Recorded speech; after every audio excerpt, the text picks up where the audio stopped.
Alright, so the stream should be up and running now. Hello everyone, thank you for tuning in. We're just hearing some of the delights of Death's dynamic shroud.wmv, one of my favourite vaporwave artists.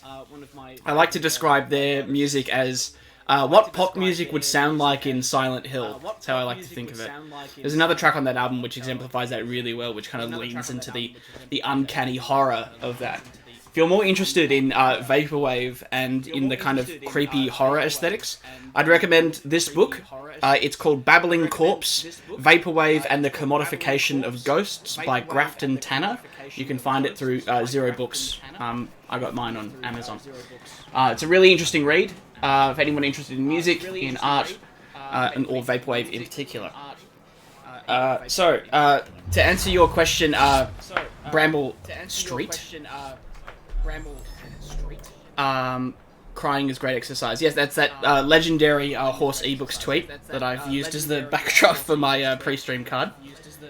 Oh, my audio has an echo. Wonder if it's... Is it because my headphones are up too high? How is it now? How is it now? Is that better? Sometimes I wonder what I'm doing. Still echoing a little. I wonder what could be causing it.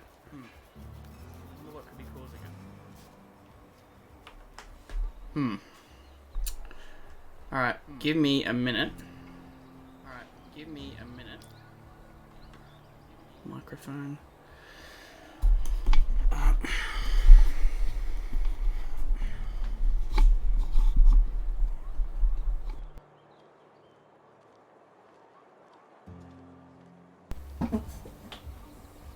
Okay.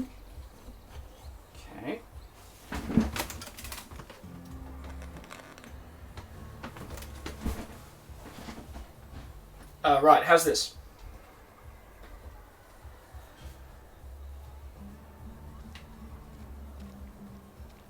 Am I still echoing? I'll speak a little more to test it.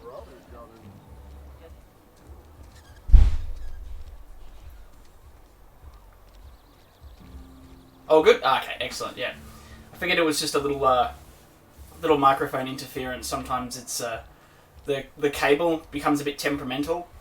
I've noticed in Zoom conferences it'll just turn off completely.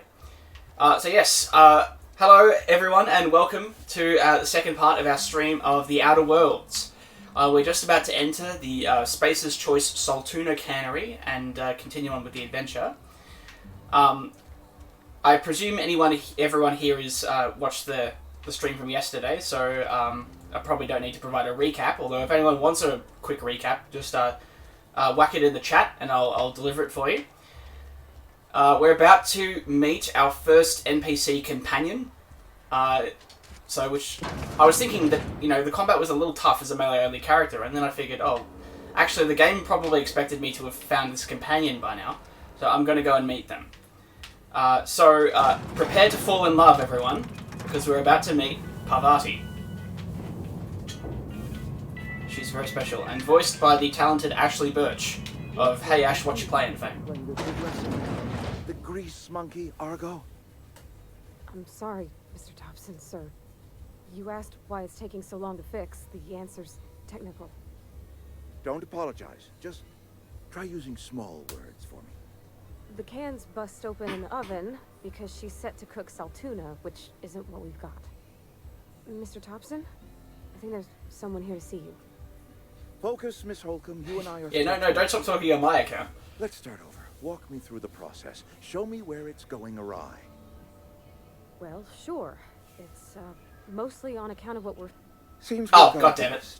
I didn't realize that would happen. Parvati, I do wish you'd spoken up. I do apologize. I was given no forewarning of your arrival, or I might have welcomed you at the gates myself. You read, I was told I should talk to you.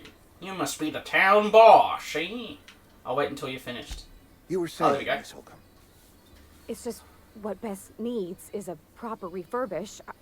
I can bandage her up and what all, but she's just... old. Sorry, I'm sorry. I'll do better. Oh. And I do wish you'd stop referring to our cannery as Bess. Personification of company property is strictly contrary to the Spacer's Choice Code of Conduct. My apologies. I am not in the habit of allowing my guests to witness such a row. Now, what can I do for you? Catastrophic. Are you Reed? We can start with introductions. I'm Chungus. I'm Reed Thompson, Outpost Administrator. I must say, wearing a marauder's outfit is in very poor taste. I do wish you'd show your uniform a little more respect. Senali, I can be Billy in your heart if you're willing to make that leap with me. I can be Chungus for the outside world, but in the quiet of the twilight hours, I will be Billy. Uniform? What are you talking about? I don't work for Spacer's Choice. Though, gosh darn it, I wish I did. Spacer's Choice does seem like one of the absolute best corporations in this side of the galaxy. Of course not. I don't have that kind of luck. Oh. Seems I allowed my excitement to run away with my wits. Been a few seasons since we've had a visitor pass through. My ship needs repairs. I'm looking for a power regulator. Only regulator we got is hooked up to the town transformer. Mr. Thompson ain't liable to be keen on dismantling it. I beg your pardon. I am most emphatically not keen on any such thing.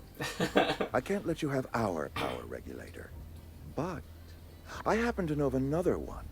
And I happen to know exactly how you may retrieve it without frying yourself in the process. Intriguing. Frying myself? Let me guess, you want me to do something for you before you'll help me? Oh, yes. Saw someone put his hands on a regulator while the power was running. His legs were still twitching when we buried him. Oof. There's a power regulator in the old botanical lab. It's mostly abandoned, so all that power is being squandered. The word mostly is doing a lot of work in that sentence. Reroute power from the botanical district over to us. Once their power's shut down, you can have their regulator and be along on your way. Okay. Seems simple enough. When you say mostly abandoned, what do you mean? I was not entirely sure how to tell you this. The botanical labs are not legally inhabited, but there are people who live there. What? I don't think these people will take kindly to losing their power. You mean marauders? Marauders aren't people, silly Reed. What a surprise, I never would have guessed. Tell me what I need to do. Here we go. I think this is the most appropriate corporate response. The people living in the botanical labs. They're deserters. Former workers. I need them back at their posts. I need them to come home. Communists with no respect for property. If you want me to solve your deserter problem, I charge by the head. Good Lord, no, I don't want you killing anyone, least of all them. My hope is that by cutting off their power, you will convince those deserters to come back to town. Before you go to the plant, I want you to stop by the botanical lab. Speak to their leader, Adelaide. Tell her the power's about to go, and that it's time her band of deserters came back to town. Okay. How will I recognize Adelaide? Adelaide's older than the other deserters. She's dignified, kindly. From what I understand, her camp looks to her for leadership. Okay. These workers must have left town for a reason. Nope. Not going to say that, because that would be implying that Spacer's Choice has done the wrong thing. What if Adelaide doesn't want to come back? You're asking me to cut off power to an entire community? Well, that doesn't matter, they're not people anyway. That is not a hypothetical I enjoy entertaining. We need Adelaide back. Nonetheless, I will settle for the return of her followers. We belong to one community, the Spacer's Choice family. If we dissolve into factions, then we will all perish separately. Adelaide will understand that. Okay. My dad told me all about the plant. Taught me all he knew. I could come in useful. I mean, if that's all right with you, Mr. Thompson. Sir. Oh. I hesitate to part ways with Miss Holcomb, but I cannot deny that she is talented and may prove useful to you. You will need an administrative passcode in order to enter the plant. I am trusting you with mine, and trusting Miss Holcomb to guide you if you'd like. Here we go, first friend. Sure, I could use the company. Great. I got my wrenches and diagnosticators and hairpins and engine tape, so I'm all set. Well, I am glad to hear that. Best of luck to you, and thank you again for your help. It is a lot to ask of a stranger, I know. Let's get going. So yeah, here we go. You gain a companion. They are characters that join you in your adventures and help you in a variety of ways.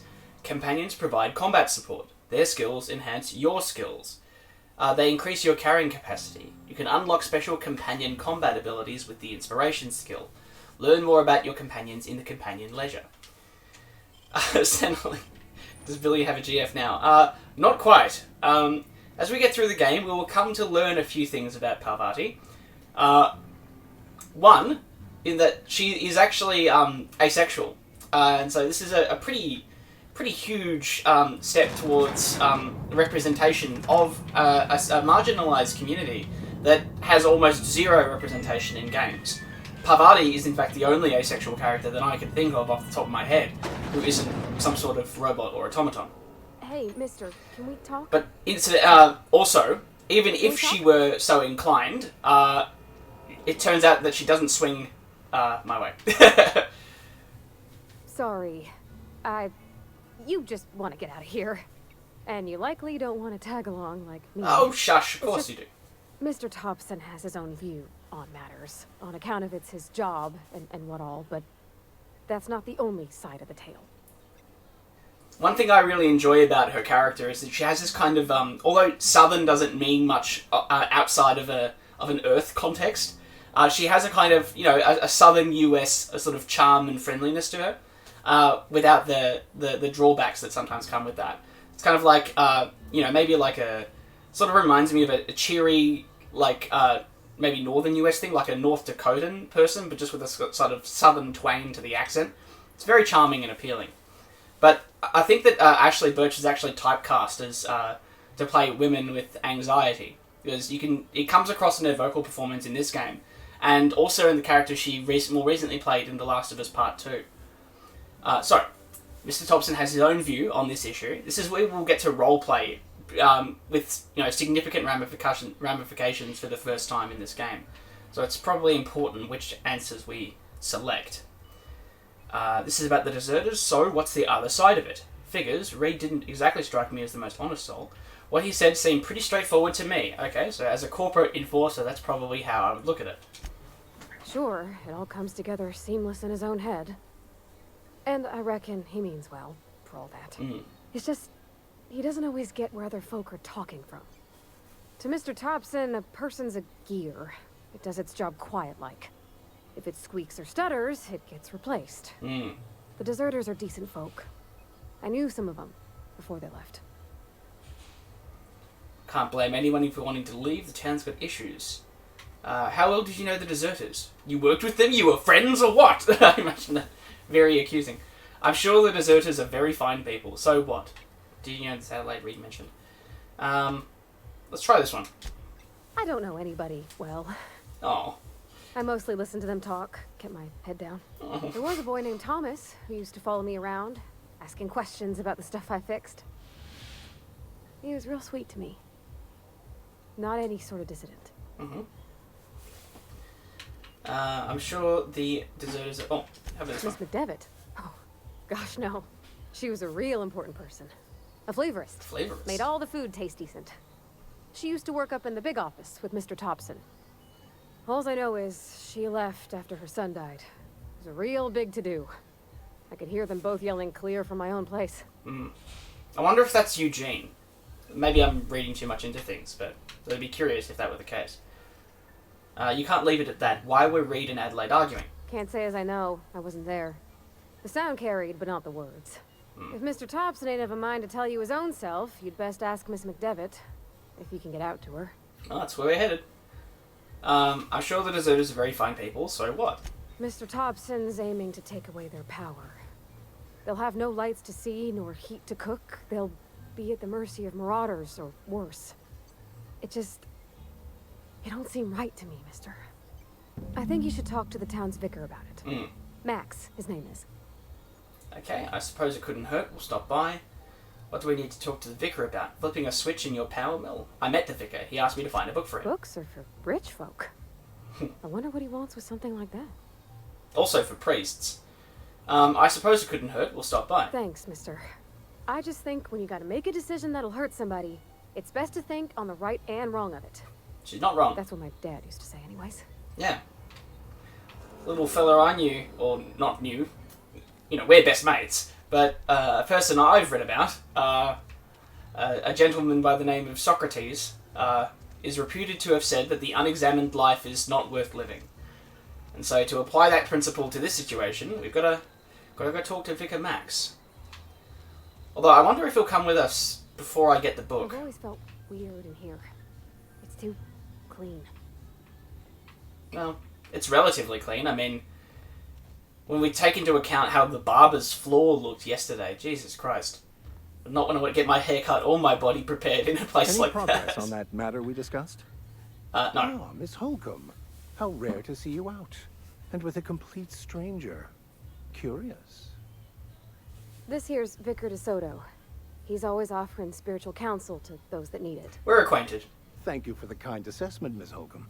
I admit, I've been quite interested to make our outsider's acquaintance. I haven't found your book yet. Please, get it. Of course, but I had something I wanted to ask you. What would you like to discuss? Parvati wanted to talk to you about what Reed asked us to do. What? I thought you would talk to him. She's You too wanted nervous. to speak to me, Ms. Holcomb? Every time I've tried to engage you in conversation, you look at the floor, answer in single words, and slink away. I can't Drop an F imagine in the what chat would if be you can so relate to that. brave as to drive her to my mission. What has Mr. Thompson asked her to do?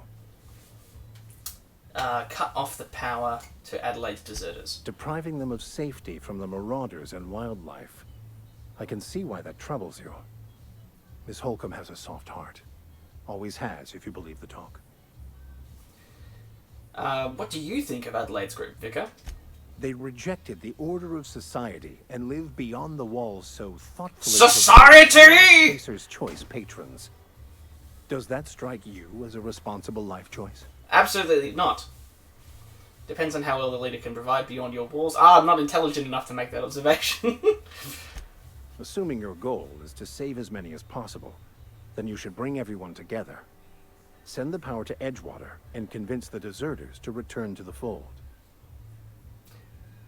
Yeah, it's an interesting point. So Vicar Max is making a sort of a utilitarian argument here. You know, if one group has to have their power cut off, then if your only concern is trying to save as many lives as possible, then it does make sense to corral the deserters into the fortified walls of the Spacer's Choice community where power will remain. However, the question up for grabs is not so much which course of action is going to produce the optimum outcome in terms of happiness, but which principles are we most concerned with reinforcing? Are we most concerned with saving the most lives or producing the greatest happiness for the greatest number, happiness measured in terms of pleasure or of, absence of pain, depending on the metric you use? Or are we more concerned with ensuring that those who choose to live different modes of life have the capacity to do so? So are we more concerned with a certain kind of justice or a certain kind of liberty and all the risks that entails versus trying to simply preserve as many lives as possible? Now, the way that I frame that issue lays my cards on the table, speaking out of character. I don't, in general, go for utilitarian arguments, but you can understand, Vicar Max's justification isn't heartless, right? It all depends upon the way that his core presuppositions, right? So from his core presuppositions, what he's saying makes a lot of sense and is actually a pretty humane argument. But the problem is, when you begin to challenge those foundational principles, then you can start to see other ways of looking at things. Alright, so, to go back to the game, is that even possible? Right, just talk everyone into coming together, I'll keep that in mind. It seems I got my work cut out for me. Let's ask, is that even possible? Not if things are left to stand as they are. Okay. Oh, that's it? God damn it. Okay, so that screen just tells me that I can give Parvati perks. Let's level Parvati up first. The companion ledger, yes, it's the same screen as mine, but for Parvati. Right, so Parvati's got a pistola and a hammer. Ooh. Not gonna lie, I actually kind of want that. So, how do I pinch this? There we go. You can have that. That's mine now. That's good. I'll give her a helmet. Okay. And let's give her a perk. Okay, so plus 30% base health, 30% threat generated, 30% threat generated. So increase the amount of threat this companion generates, making them more likely to attack the companion. Increase your engineering skill when Parvati is in the party. I'm going to say that's pretty helpful, actually, so we'll go with that. Right. Now it's time to level me up. Now, I wanted to get my science skill up to 20, so I can tinker and improve my weapons. Excellent. Let's get my hack up to 20 as well, so I can sell items to vending machines. That'll be useful, and lockpick and sneak never goes awry. The remaining 2 points, I want to say, let us... Should I just whack it into melee? Yeah, why not? Okay.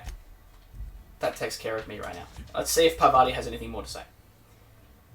I noticed you mention your dad a lot, but never your mother. That's on account of how I never met her. Ah. You mean she's dead? I don't rightly know. She was in another division of the Spacer's Choice family.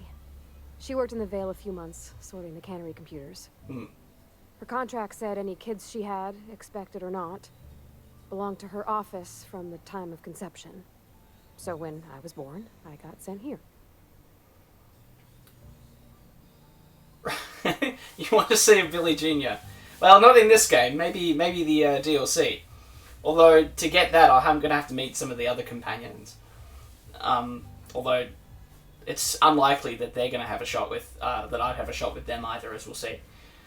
Her contract said that any kid she had... Yeah, so what Parvati is describing is basically indentured servitude. And it seems like this brings up an interesting issue when we're talking about capitalism and the libertarian form of capitalism represented in this game.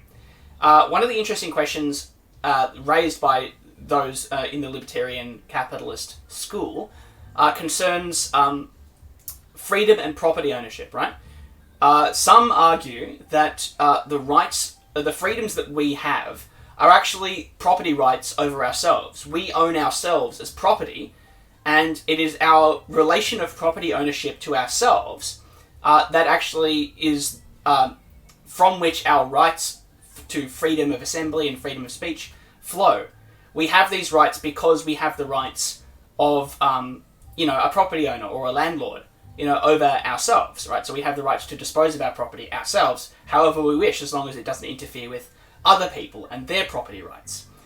And so the legitimate question is raised whether in a free society, whether one can freely contract to sell oneself, if that's the case. If your freedoms are a result of property ownership over yourself, can you sell yourself into slavery?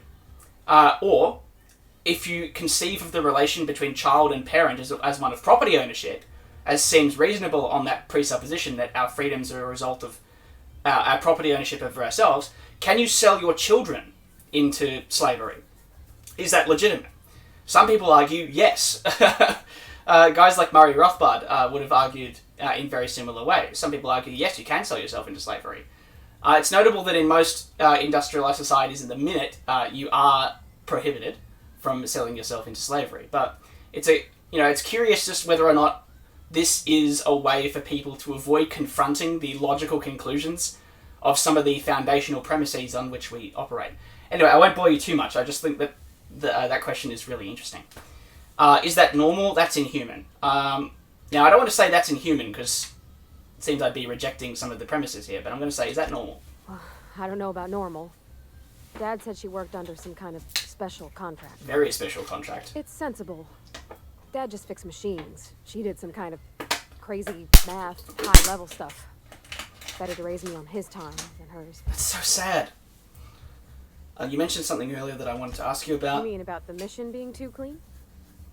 Isn't it supposed to be clean? It's a church. I know, but Vickers says the universe is a machine, that it runs by law. Real machines have gunked up oil, scratches, and worn bits. You can tell they've seen handling, been used by folk. The machine Vickers sees is one ain't never been run. It's not for people to live in. It's something on a museum shelf, under glass. You're a mechanic. Whenever you see a machine, it's in need of fixing. That's a decent response, but she's making a rather elegant argument here, actually. It's an ideal, not what we live in, but what we strive for. Then why'd you talk to him? Never been much for religion myself. I'm going to say this is probably most appropriate to my character. It just comes off cold to me, is all. Let's get back to it. That is a really interesting point that she's making, and it's like, bravo to the writers for being able to express a kind of nuanced or complicated argument in such a engaging and approachable language. Like, that's really impressive. It actually reminds me of an argument that the philosopher David Hume made in a book called Dialogues Concerning Natural Religion, when talking about the idea that the universe in which we live resembles an object of design in the same way, and so we can see marks of design in the universe in the same way that we can see marks of design and intention in the creation of an object like a watch. And so if we saw there's a popular argument called the watchmaker argument, which goes, if we saw a watch washed up on a beach, we would presume that it was designed by someone. It bears the marks of intention and construction. We wouldn't presume that it was just formed naturally. And so the argument goes, just as we would make that presumption about the watch, it makes sense to look at the universe in which we live and to say, well, it seems to demonstrate marks of design and intention. And so we should presume that there was, in fact, a designer, and so a god. But in that book, David Hume makes the argument that there are actually, if we're going to take that design argument all the way to its conclusion, then there are actually a whole bunch of... The river till Constable Reyes ticketed me for unlicensed terraforming. And I think she was jealous. She don't know how to skip rocks her own self. I love that. Unlicensed terraforming. That's amazing. The best way to refer to skipping rocks. But yeah, so Hume kind of makes the point that if we're going to take the design analogy, because it is fundamentally an argument based on analogy, if we're going to take it all the way, then we have to say that actually, things like, most design is a collaborative effort. So it seems more likely that we would end up in a polytheistic universe rather than a monotheistic one. It's a similar point to what Parvati was making. If we're going to say that the universe runs like a machine, then the way that the universe actually seems to operate doesn't suggest that that's an appropriate analogy, because, like she said, machines get dirty, they fall apart, whereas the universe described in the OSI's doctrines, it's too clean, too sterile for that. Like she said, it's not a universe that people actually live in, which, if we're describing the way things are, it's a pretty important element to capture. Anyway, that's enough of that. I don't want to bore you guys. Alright, so we have enough to pick this. Oh, look! The Journal of Empeconu. We literally just stumbled on it.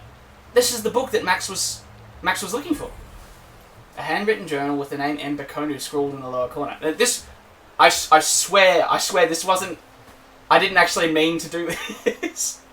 This wasn't me pretending like I didn't remember where it was. It is a legitimate accent. Okay. Compass, backpack, speed, grip, bit cartridge. Alright. Well. Handy. Now, where am I going? Come now, the power. I don't want to head straight on to the main quest. So, alright. We're going to head back. Head back to the town, I think. I want to take care of the robot quest and the gravesite fees one. I forgot that I didn't go see Phyllis or Martin Abernathy. I was so disgusted by the state of that that barber's floors that I kind of just forgot about everything else. They really need to add in the DLC maybe a press X to clean floors prompt. I would be very appreciative. Come on, Parvati.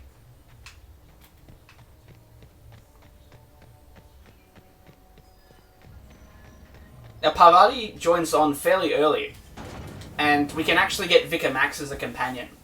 I have a feeling that he'll offer to join us if we give him this book. But then it takes quite a while to meet some of the other companions. And it's unfortunate, because I think that some of the best companions are actually met right sort of close to the end of the game. But, we'll see You'll see what I mean when we get closer to that point. So I'm curious as to... oh, that's right. I've just remembered what's going to happen when we give Max the book. It's good stuff, so we'll go do that. Oh, Max, I have a book for you. Now, I probably should prepare a contract stipulating my my fees. Any progress on that matter we discussed? Because after all, we don't do anything for free. This is a Spacer's Choice settlement. Wonderful. This is fantastic. Well worth all the sacrifices I... Wait. What the fuck is this? Is this French? I can't fucking read French. It's a law-forsaken joke is what it is. French. Ha!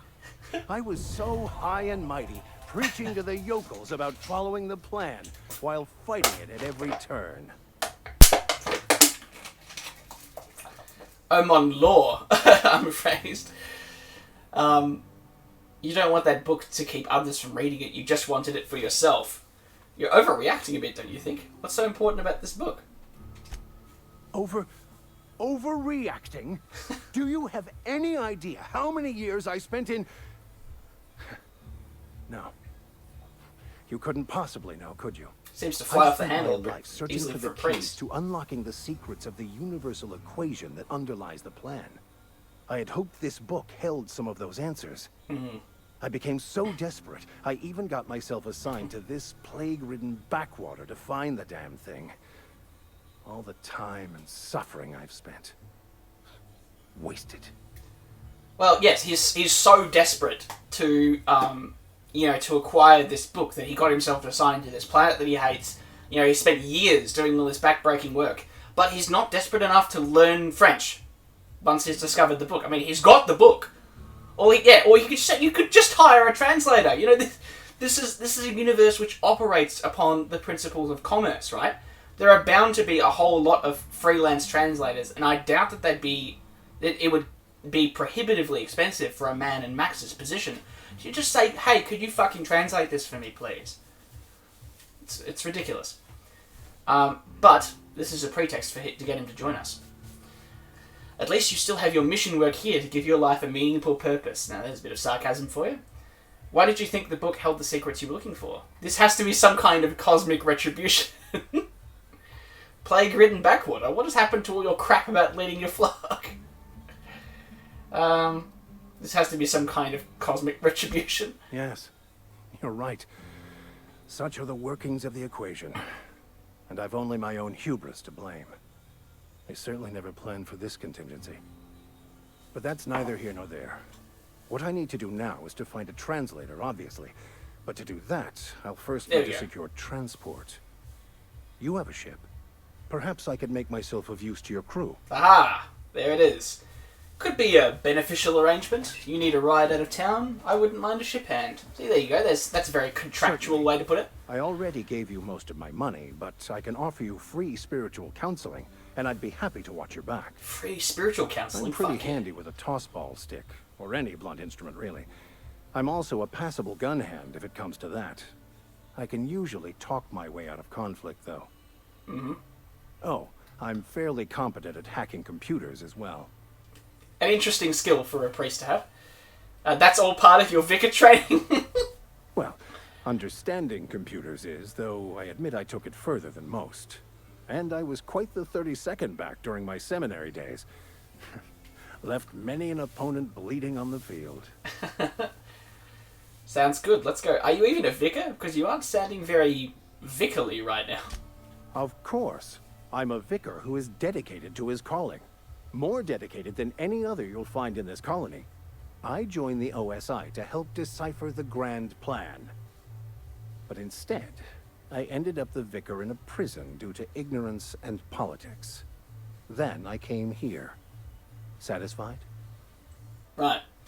There's a phrase, I can't remember who wrote it, but there's a phrase that that prisons are the universities of crime. In this case it was quite literal. This vicar goes to prison, and then it's, oh, +10 to hacking skill, oh, +10 to blunt weapons. All the skills that you need for a thriving criminal career. I don't think you were being completely honest with me about that book. What's the story? Oh, let's ask him about his prison days. Most lay people are not aware of this, but we've not discovered any new insights into the plan for a long, long time. I had an idea that we should welcome the truth, no matter where we found it. I had the worse idea to share my thoughts with a superior. Ah, bing bong. And that's the long and short of it. So, what do you think? I think that was entirely justified, because you should always report your thoughts to your superior, especially if they're, thoughts at 2 in the morning. It's the journey Just of text one of him. the originators of the Philosopher's School of Thought, though it would be more than a century before it was perverted into that belief system. Philosophism's a false religion that stands in contradiction to almost everything we know to be true. They believe all is chaos, in stark contrast to OSI's belief in the plan. But most of that came later. Bakonu had some interesting theories about man's perception of reality that I thought could be applied to our attempts to decipher the plan. Yeah, see, in his answer to that question about the origins or the importance of this book, lays some of my, to speak out of character a little bit, lays some of my critiques with the way that this game handles the other schools of thought. Philosophism, this kind of ideology, seems to want to blend anarchism and Marxism. It seems to, in its kind of presentation as a sort of very intellectual school, it does seem more like Marxism, but then some of its foundational principles seem more like anarchism, or anarcho-communism in particular. But then the way that it's applied suggests that the commitment is not too strong to any of those principles. So it's all a bit kind of muddled. It would have been better ultimately if they'd actually split, rather than try and combine two incompatible, or largely incompatible schools of thought, orthodox Marxism and anarchism. It would have been better if there were actually two guys, like two groups. Maybe you could have the philosophists and the iconoclasts be different groups. The philosophists representing Marxism and the iconoclasts representing anarchism. But this is me just nitpicking. Fantastic. Let me get my things in order and I'll catch up with you. I'm naming that vicar dude Edgewater's Steve gonna miss now. you. Folk here always had good things to say about their vicar. Thank you, Ms. Holcomb. I'll be glad for the change of scenery. And to leave this place behind. Unfortunately, yeah. I shall see you on the ship, Captain, whenever you're ready to leave Emerald Vale. Why don't you follow me, dude? But yeah, it's like, Pavati says, oh, this place is going to miss its vicar, but he is not going to miss them. I'll meet you on the Can you follow? Oh, I can't get him to follow me now. Okay. Right. But yeah, I love that Seneli is just deciding that he's not happy with the names as written. He's running a parallel AU in their head. I love that. Very creative. Okay, so where are we going? Die robot, a small grave matter. She works as a supervisor in the Edgewater Cannery. Ah, well. Yeah, so... here we go. We should be able to find Phyllis in here.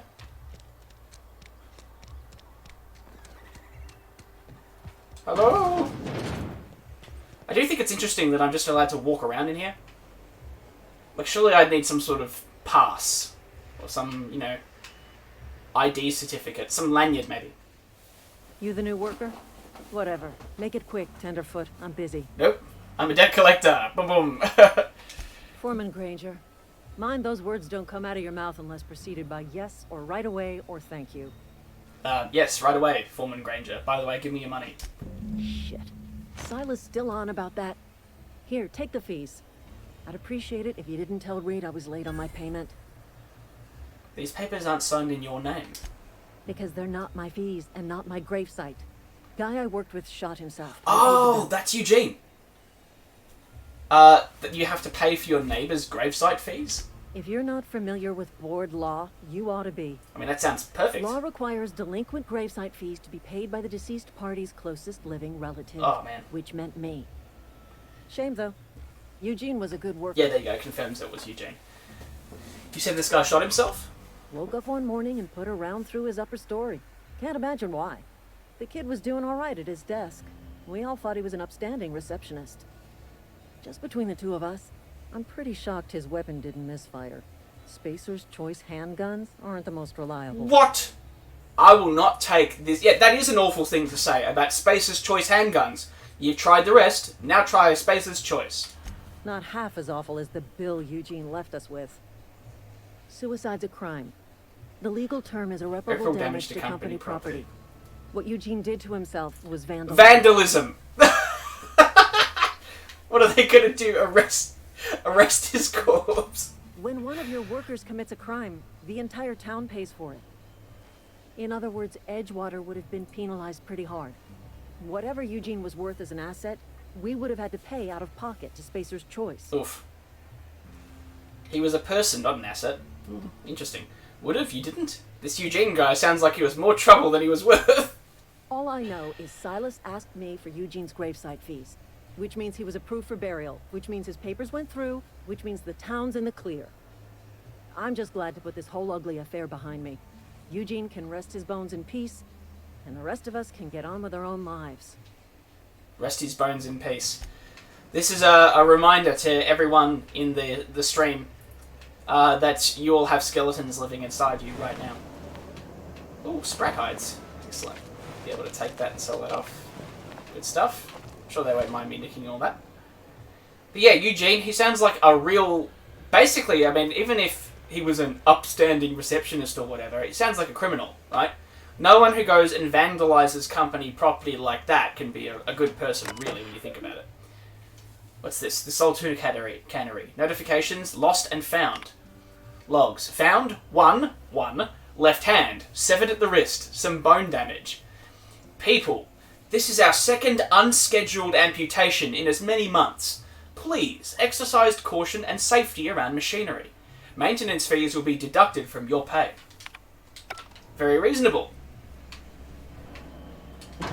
This goes to show that not enough employees are taking responsibility for preventing their own unscheduled amputations at work. If you're going to amputate your limbs, submit the paperwork in triplicate, and then wait for the approval by your supervisor. That's the only reasonable way to go about it. So this is power room. And this right here is the power regulator. This is the sort of thing that we're going to need to go and get from the other community. But, if I were so inclined, if I were a criminal who was interested in industrial sabotage, I could take this right now and plunge this whole town into darkness. Help yourself to a refreshing tin of Spacer's Chore while you wait. Query, geothermal facility. The Emerald Vale region is powered by this Spacer's Choice geothermal facility. Spacer's Choice is proud to bring the colonists of Halcyon moderately innovative technology at a reasonable price. Spacer's Choice, the best you can afford.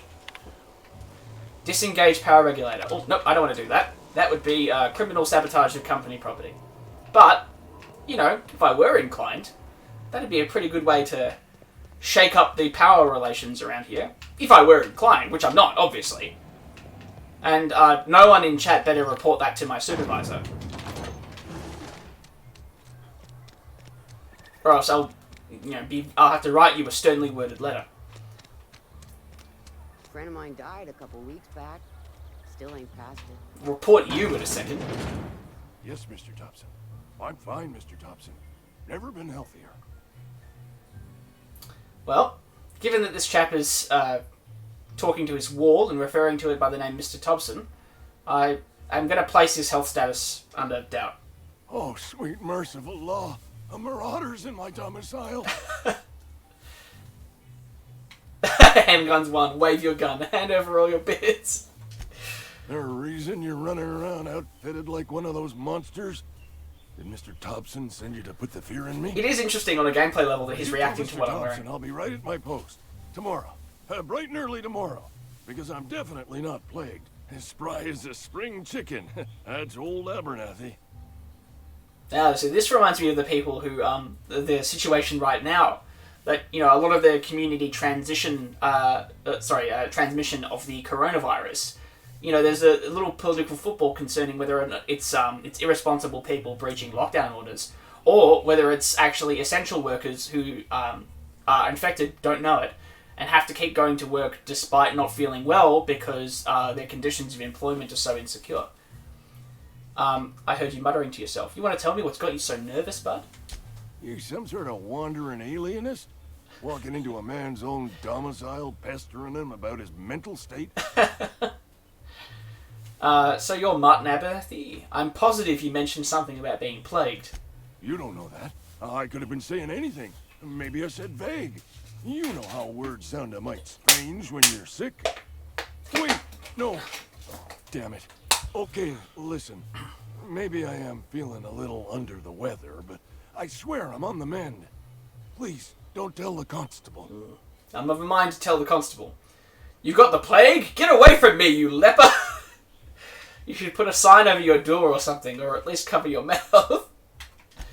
Why not? She'll toss me in the sick house. I would have confessed before the good vicar. Get some ablutions for my spirit. Just never found my courage is all. Mm-hmm. That sounds like a you problem, Hey, buddy. you're hale and healthy and possibly for hire, ain't you? Do a good turn for an expiring old man? Expiring old man, I thought you were fine, huh? I thought you were just a little under the weather, huh? You can't afford me. I'll scratch something together for you. Sell off some of my sundry at Moreau's if I have to. Just hear me out. There's a cache of anthracillin tucked away in the old community center. Powerful stuff. Stronger than what we got, anyway. Mm-hmm. I need you to break in, nab that medicine, and bring it back to me. I'm offended. Hold on. He's asking me to steal company property, like some kind of criminal. I can. Why can't you just buy some medicine yourself, bud? I tried medicating myself with adrenatime. Didn't do much for me, as far as I can tell. I'm gonna report him. Anyway, I can't just buy medicine. Distribution of medicine is strictly prohibited to any workers beneath the acceptable margin of health. Company policy. It's not just natural selection, it's company policy. In other words, the company won't treat you because you're already sick. Come on now, Abernathy, you don't look a day over 90. Tell myself the same thing every morning. You seen those young workers at the cannery? What with their unbent spines and pristine knee joints? I can't compete with that. I assume there are guards. You will not find any guards within sight of that old place. Marauders, on the other hand. Ah. You never mentioned marauders, huh? Trying to get me killed, bud? The reality of life in the Vale. Grass is brown, sky is gray. Marauders are outside Grass the is wall. brown. I've heard enough. So you'll do it then? I'm just gonna say I'll do it. You oblige me with your haste. I think I feel the plague spreading. Oh, Lord, it's in my spleen now. I can feel it. Anyway, you're taking an awful risk trusting me. What if you're allergic to work? I think a lot of us feel that way sometimes, Emily. You're taking an awful risk trusting me, you know. I know that, but I got nobody else to turn to. Reed would have wrote me up. Constable would have locked me up and wrote me up. Could have gone to see the good vicar, but I never did find my courage. What's to tell you that I won't lock you up, write you up, and go and see the vicar, Silas knows, doesn't he? That's why he sent you. That's why he wants me to pay up. He knows.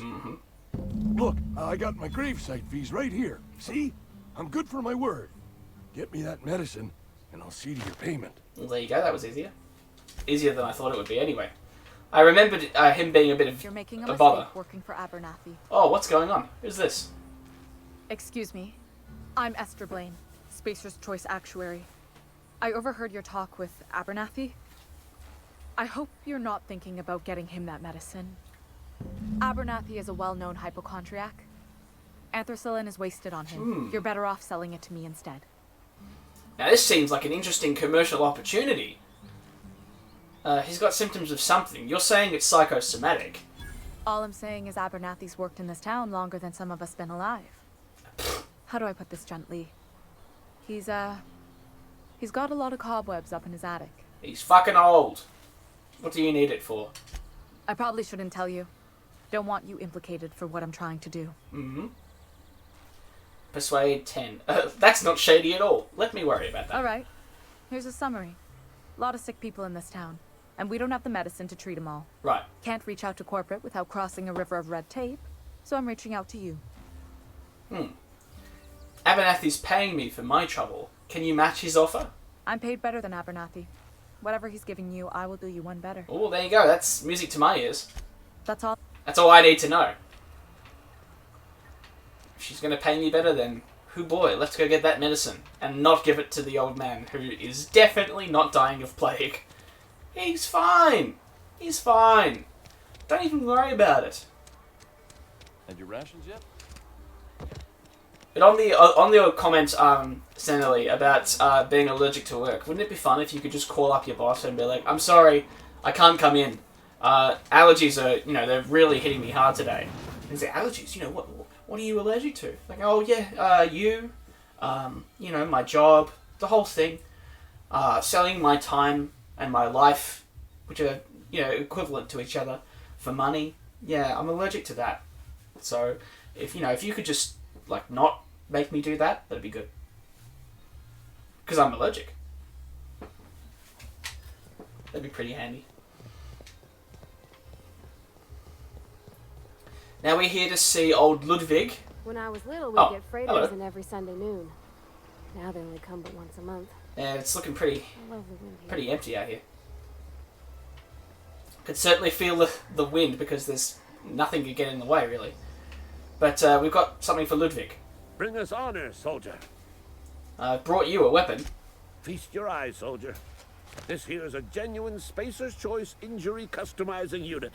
Designed to deliver a lethal blast of electrical discharge. I call it the Hand of the Law. You ever want to see a mechanical flailing around like a grounded fish? You stick a couple thousand volts in its guts. With compliments from old Ludwig. Sounds like fun. How do I use this injury customizing unit exactly? There's a workbench right through this door. Attach that unit to your favorite weapon and go forth into glorious battle. Okay, this is a customization tutorial. To journey down into the black heart of the enemy's camp.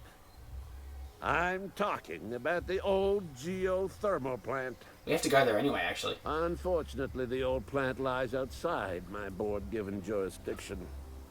You'll need to get a passcode from the boss, Reed Thompson. We've already got it. Oh, here we go. Don't worry about that. I've already got a passcode from Reed. I've been after a passcode for years. Boss said no on account of my gross incompetence with all matters related to security. I need you to get us the brain of a mechanical. Well, not exactly a brain. Anatomically speaking, what we're looking for is a logic module. Seems simple enough. How am I supposed to get one of these logic modules? There's the rub. If a mechanical breaks down, the logic module fries. So you can't rip one out of its corpse. You're going to have to find an intact model somehow. That sounds like a challenge. Seems simple enough. Pavati, is a logic module something you could help with? I don't reckon so. Oh, what fucking good are I you? work with gears and pistons and such. Stuff you can put hands to. Computers and mechanical brains are outside my ken. You know, she names the mechanical she fixes. Calls them Bess and Clancy and so on. Keep a careful eye on her. Could be a sympathizer. I never looked at it that way. Seems simple enough. What are you planning? Don't tell anyone, all right? I've got a contact. A real expert in the inner workings of the automaton. We are gonna rip those mechanical secrets right out of their circuits. Are you sure you're not working with them, Ludwig? Edgewater is in the middle of nowhere. You don't have a contact. Well, excuse me. What I meant was I'm going to get a contact. Didn't know I had to be all prissy about my grammar around you. Well, excuse me, princess. If you die horribly, I will pour out a can of 0G to your memory. Oh, thank you. Pour one out for me, boys. Press F in the chat. Alright, let's get our injury customizing unit on there. Okay, I've already customized that. What? Did you not just provide me? This is bullshit. What the hell? Oh, okay. It looks like it wasn't for a melee weapon. Looks like it's ranged. Okay. Well, that's fine, because I wasn't going to use that anyway. So there. I'll just use this hammer that I nicked off Parvati.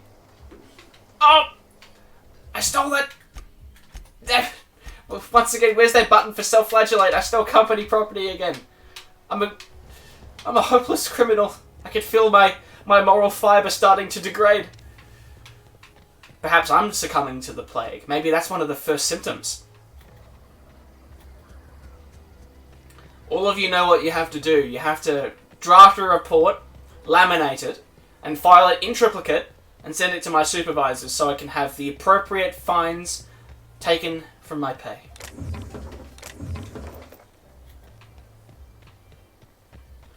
Okay, so we're going to give all that money back to...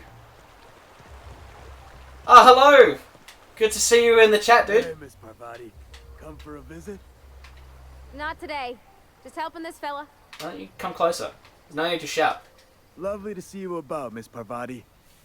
Things going all right, Silas? Been keeping him careful and true, miss. What are you talking about? Best to ask her yourself. My dad's buried here. Silas watches over him when I get... Oh. when I can't leave the house. I'm sorry, Parvati. Oh. Well, thanks. Do you pay his gravesite fees? Something I can do for you? Hey, about those fees you wanted. Run into any trouble? I'm all done. Paperwork, fees, and signatures. Reliable work from a freelancer. That's gonna take some getting used to. Oh my god. I went out of my way for you. Abernathy was trying to hide his own illness. Yep, I'm gonna dob on him. Abernathy was sick? With the plague? That's disgusting. I shook hands with the guy. Probably should go to the... He was convinced you knew. Yeah, isn't that why you wanted me to collect his fees? I needed his fees because of his name. A for Abernathy.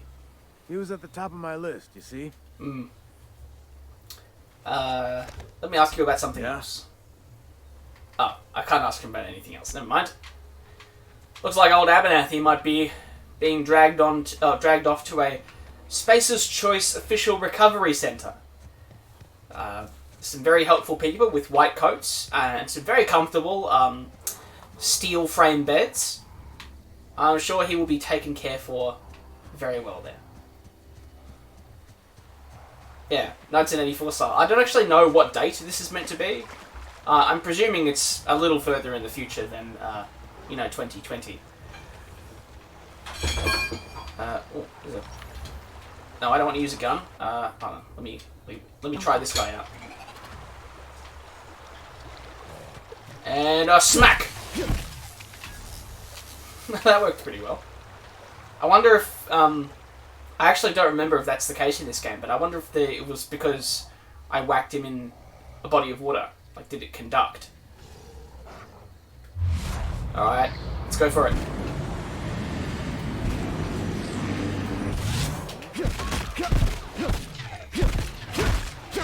Come on. Ah! Okay, let's charge it up.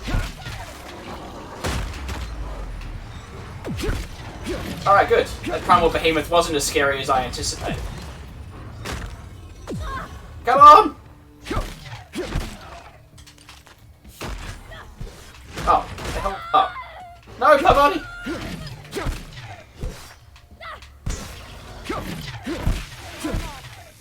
I'm sure you'll be fine. Primal brain.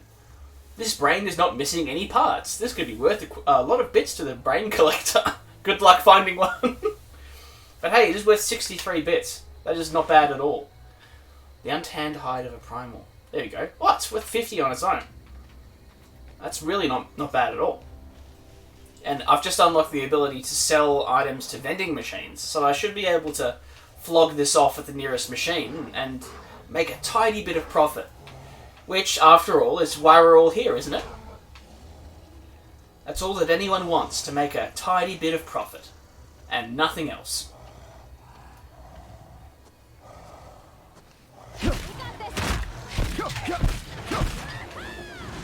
Now this hammer is... Oof, I'm enjoying this quite a bit.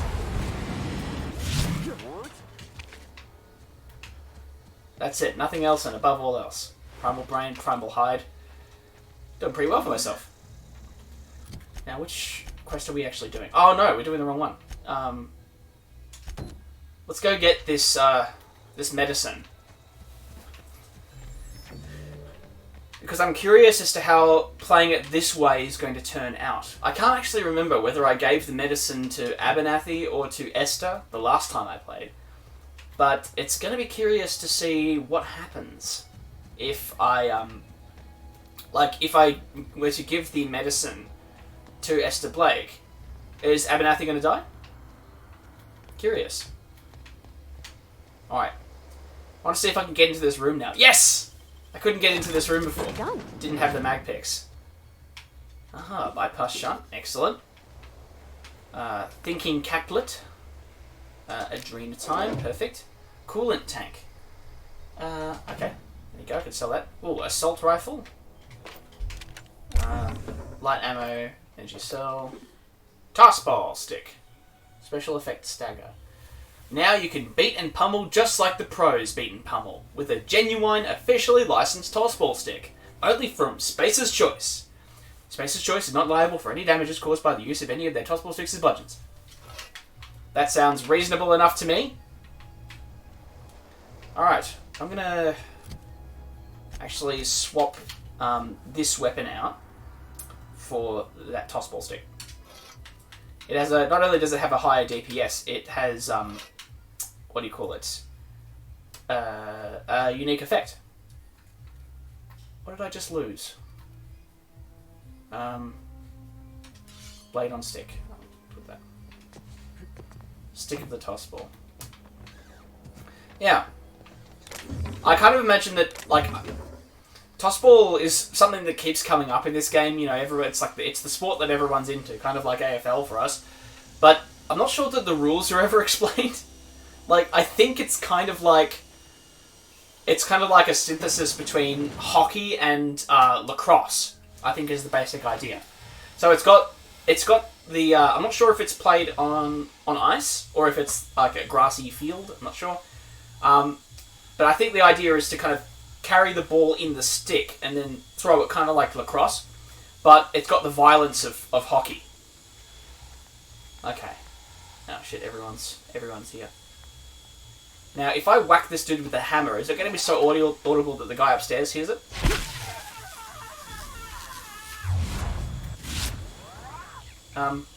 Doesn't seem like they heard it. Yeah. Yeah, I agree with everyone in the chat. It does seem like a cross between those various different kinds. Oh, no! Don't mess with me. Really low time to detect, huh? It's like as soon as he turned around, bang, got me. Feast your eyes on the great frilled mantiqueen, sovereign of her nest, imported from the wilds of Terra 1 to thrill and excite your imagination. Wow. Canids can be found all over Emerald Vale in two distinct varieties, domesticated and feral. Feral canids hunt in packs. While domesticated canids can be loyal companions, it's important to remember that the canid is still a wild animal and should be treated with caution. Okay, that wasn't funny. Okay, excellent. Saltuna. Oh, here we go. We get to find out about how the sausage is made. If the ocean and rivers are the heart and veins of Emerald Vale, then Saltuna is our highly profitable blood. These meaty fish live in the ocean and migrate upstream during mating season. Saltuna are semelparous, which means they perish after a single reproductive episode. That's when our trusty Spacer's Choice harvesters scoop up their corpses to be cleaned, processed, canned, and delivered straight to your dinner table. So the fish fuck, and then they die, and then that's when they're harvested. Delicious. Look at this. Just because marauders have invaded your community centre doesn't mean you can be gallivanting, lying about, wasting company time. Unbelievable. Seems like I'm the only one in this place with a fucking work ethic. Alright, I can hear sprats. a nondescript metal ring. The small metal ring was most likely designed for use on a finger, but big-toed customers could find alternative places to wear it. There you go. First aid room key. Ah, good. If you want that. Fun times barrel. Yep.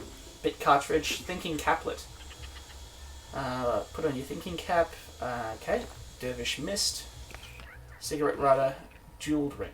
Alright. Oh! I keep pushing the wrong button. Use terminal. Terminal accessed. Welcome, Director Pickett. Excellent. Messages. From I. Rosenberg. I. Rosenberg to all. Subject keycards. Everyone, the keycard encoder in the lobby is back up and running. Hopefully it won't go on the fritz again and start shooting keycards at anyone who walks by. As a reminder, in case it does break down again, you can borrow a card from the director or from one of the workers in the second floor office if you lose your card. I think we've just found that, so we're okay. From L. Trammell to F. Pickett. Subject, please stop. Director Pickett, I must lodge a complaint. Your obsession with this Manta Queen is wasting all of our budget and holding up development on the entire exhibit. This has to stop. Lamont Trammell, Financial Officer. From Hunters and Trackers Limited. To F. Pickett. Subject, please stop. Hello, Mr. Pickett. This letter is to update you regarding your request for 1 adult Manta Queen. As you may remember, our trackers discovered a beautiful specimen out in the wild. Per your approval, we deployed a team of our highly skilled hunters to kill it for you. We regret to inform you that our entire team has perished. Please expect an invoice from our office, including the cost of their gravesite fees, as stipulated in our contract. Additionally, we must ask you to cover the cost of all equipment damaged, corroded, dissolved, eaten, or digested, partially or otherwise. Thank you for your patronage. Please allow me to offer you the opportunity to purchase a second hunting expedition at a 10% discount. I look forward to hearing from you. Sincerely, Hunters and Trackers Limited, partnered with the Wildlife Eradication Society, a wholly owned subsidiary of Universe Defense Logistics. Hunters and Trackers Limited, teaching the fauna of Halcyon the cruel realities of existence. That's a catchy slogan. Pick up riot control armor. Pick up sword-off shotgun. Okay.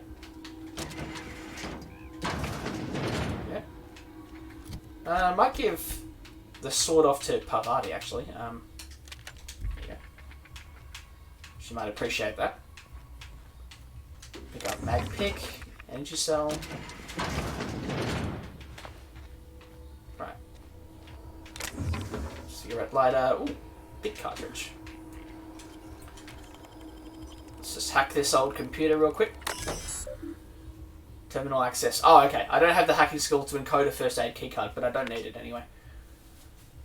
The History Emerald Vale exhibit. There we go. Synopsis. The history of Emerald Vale, once complete, will display the proud heritage of our settlement for generations to come. Decorating the main hall of our noble community centre, this elaborate diorama of memorabilia of our settlement's founding will embody the hard-working spirit of our Spacer family. The centrepiece of this grand exhibit will be a taxidermised mantiquin erected within our main lobby as a sign of civilization's victory over nature itself. So the irony, of course, is that they can't get a fucking mantiquin. Here they come! Ah! I didn't even notice him. Okay, pick up Spacer's chore. Could you imagine someone just eating out of a tin of, like, tuna while they're standing there delivering an address?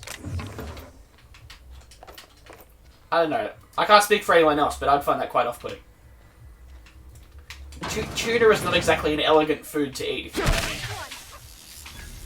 If anyone has seen a clip of the, oh, what's his name? Yeah, Neil Breen, yeah, of the film Double Down, you'll know what I mean. Thank you, Toby, for thinking of what I was trying to think before I could.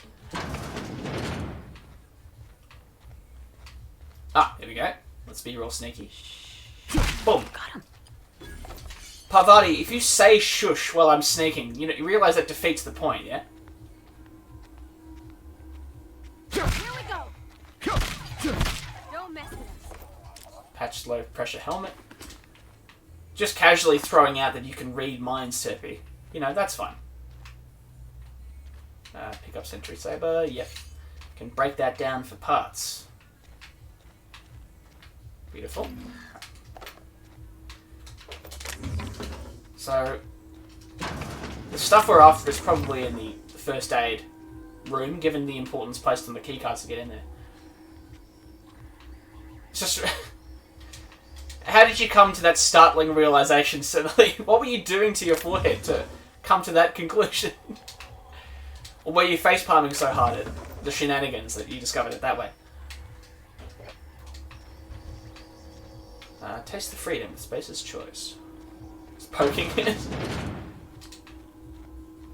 Unlock with first aid room key. Beautiful. Let's take the stuff. Patch the pressure helmet. Speed grip. Yep. Cool. Bracelet. Okay. Tossball card. Excellent. Look at all the stuff. Pet pills. Dervish mist.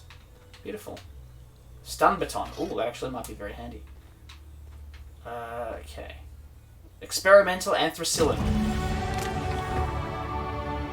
Reconditioned exo helmet. Beautiful. Well, that was easier than I thought. Okay, let's see what else there is around here. Light ammo. Pre-sliced bread. A loaf of sliced bread. It tastes fresh because it was. Bread noodles, a staple in the diet of every spacer. Made with the finest ingredient. Just one. Frozen dinner. Made in a variety of types. The most popular is fried chicken, mashed spectrum potatoes, and spiced mock apples. Although the Borscht loaf dinner is a close number 2 in all respects. It's not the best dinner. It's Spacer's Choice frozen dinner. I don't know why you... Well, some people put bread in the fridge, actually. Pre-sliced bread. So then you kind of... You thaw it in the toaster if you want to thaw it that way. Or you could just defrost it by taking it out when you intend to use it.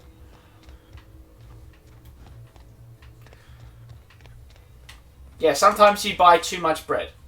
So you freeze some of it. The bits that you're not going to use immediately. I mean, I don't know. That hasn't been the case for me. But I know other people who do that.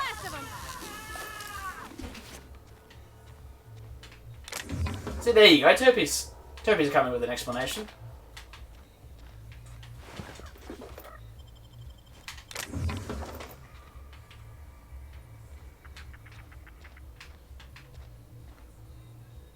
Oh, what is that? I put one in the fridge and the other in the... I put one in the fridge and the other in the fridge till I eat the whole loaf. I know you didn't intend to say that, but now I've got an image of you just throwing 2 whole loaves in the fridge and then standing there eating both of them while the fridge doors are open. That's just what came to my mind. Okay, so what's this? Pickup Guide to Mechanical Engineering, Volume 1. You might like this. Yeah, huh? We'll talk later. Oh, okay. Never mind. Okay. Looks like it's not relevant now. I have a feeling that it might be relevant later. I vaguely remember having to collect multiple books in the Field Guide to Mechanical Engineering series for something. So, yeah, I don't know what that's all on about. Ugh. Ugh. So I'd like to take this opportunity to thank everyone for watching the stream so far, and I hope you're doing okay. And it's okay if you're not doing okay, by the way. This situation that we've all stumbled into this year, you know, no one expected that anything would turn out like this. No one counts on there being a global pandemic happening within their lifetimes, much less one that has taken the bizarre form and shape, and that has come at almost exactly the wrong moment in time to respond appropriately to it.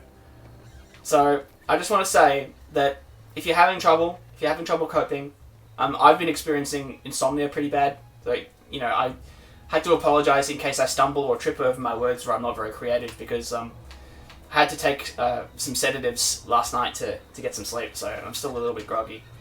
But, you know, if you're not doing okay, that's totally fine. And, you know, I love you, and I respect you, and we're going to get through this together. Part of the reason that I'm streaming is to, you know, provide a space where we can all hang out. And we can just be with each other with no pressure. No pressure to do anything. We're just going to enjoy a game together. And cheat Martin Abernathy out of the medicine that he asked us to get. Because, you know, the market decides who gets the fucking medicine. Just to immediately shift gears away from being wholesome for a second. Ugh.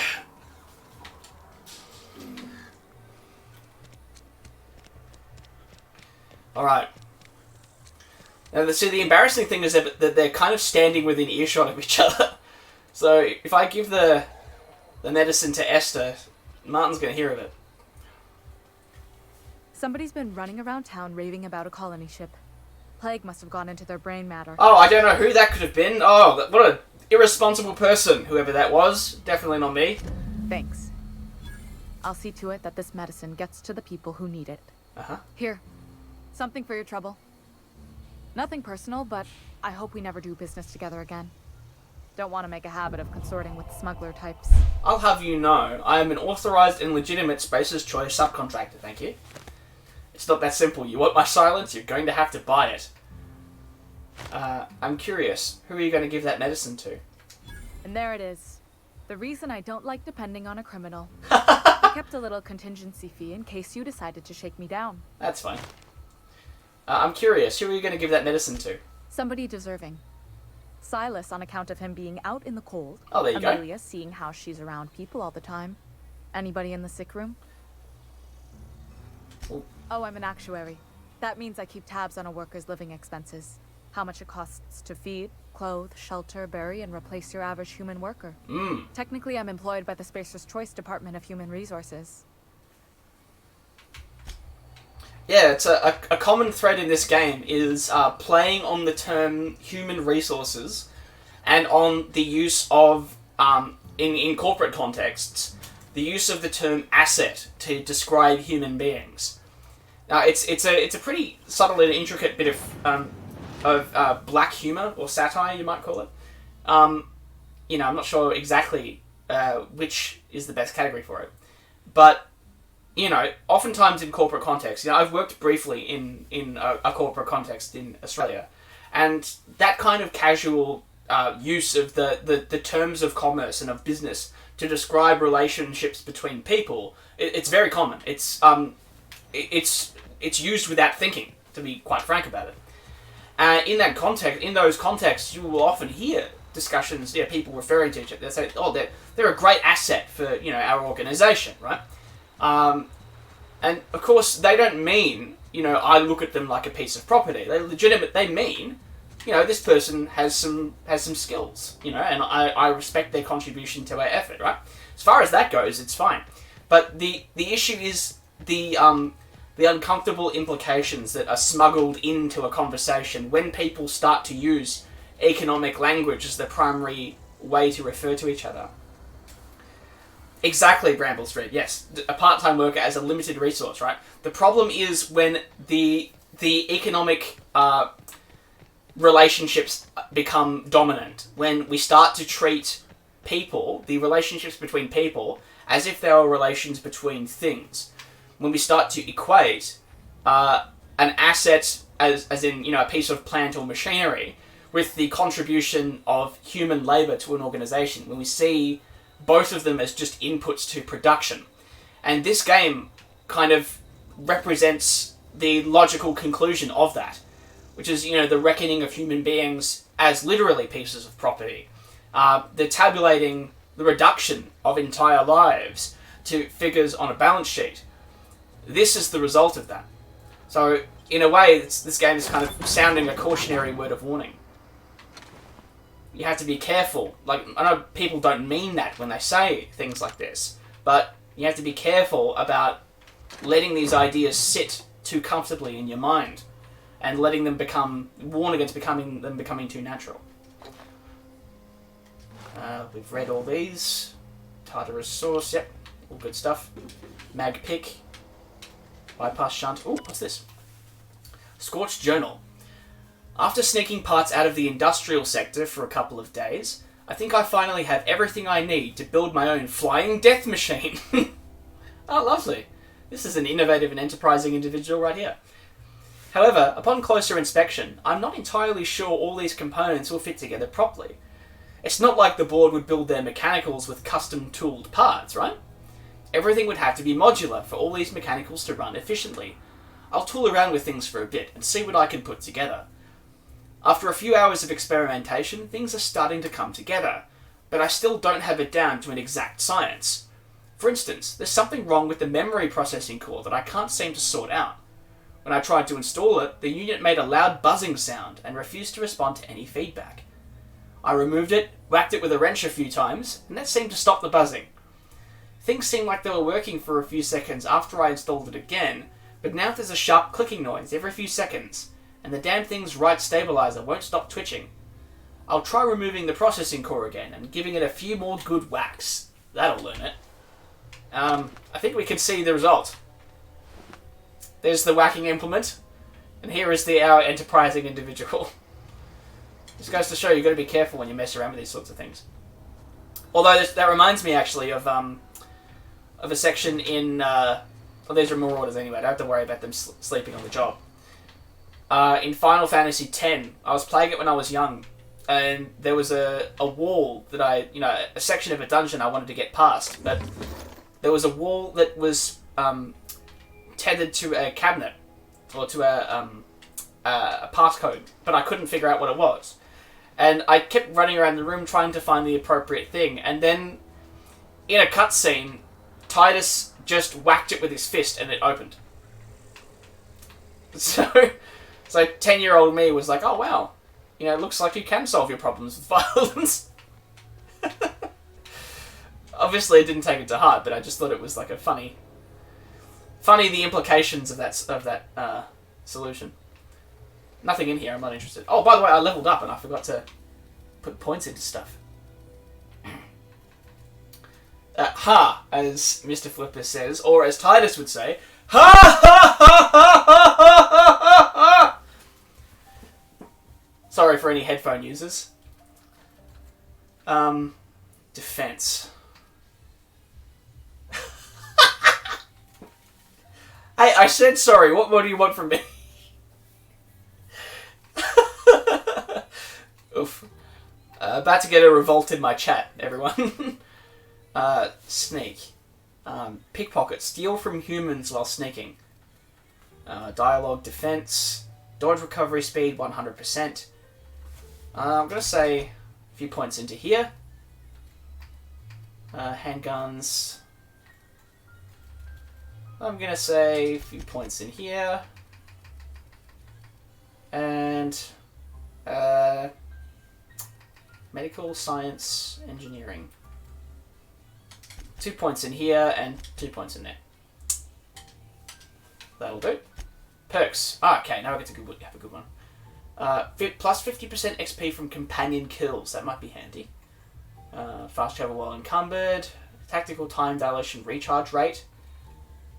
That actually might be handy. Given how useful TTD is for melee. Take better care of your weapons and armor than most people. They're not slow, you're just fast. Plus 25% walk speed. I'm going to say increase the TTD recharge rate.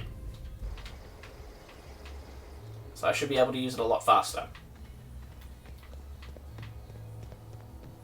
Right, so let's go talk to Adelaide and see what this group of filthy deserters has to say for themselves.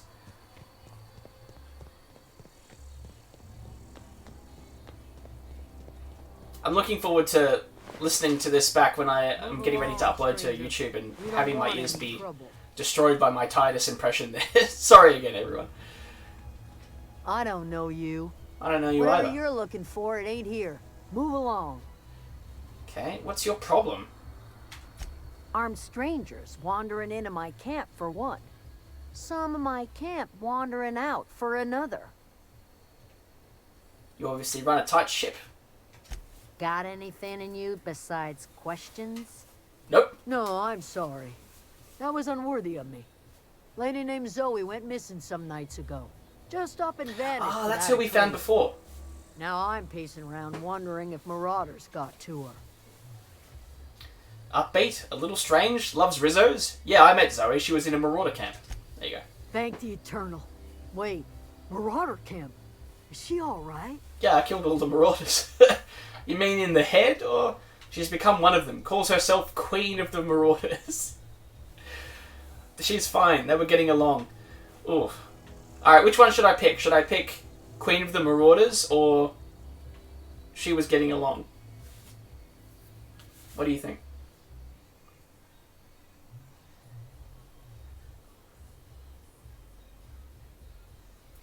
Queen of the Marauders? Alright. Queen of the Marauders, huh? That's what comes of watching serials. Rots your grave. If you could bring her home, I'd be obliged. And if you could cross off some marauders on the way, I'd be much obliged. Where can I find Adelaide? What questions I'll about tell Zoe? you what I can. How well do you know her? Well enough to know we never got on. Zoe and Stefan were close. If anybody knows the workings of her mind, he does. You seem so personable. Can't imagine how you didn't get on with her. She was lazy and thoughtless, but she's still one of our own. Okay. Let's change the subject. What is it? Where can I find Adelaide? Over in the hothouse, tending crop. I misread that as tending crap. Okay, well, should we go get Zoe?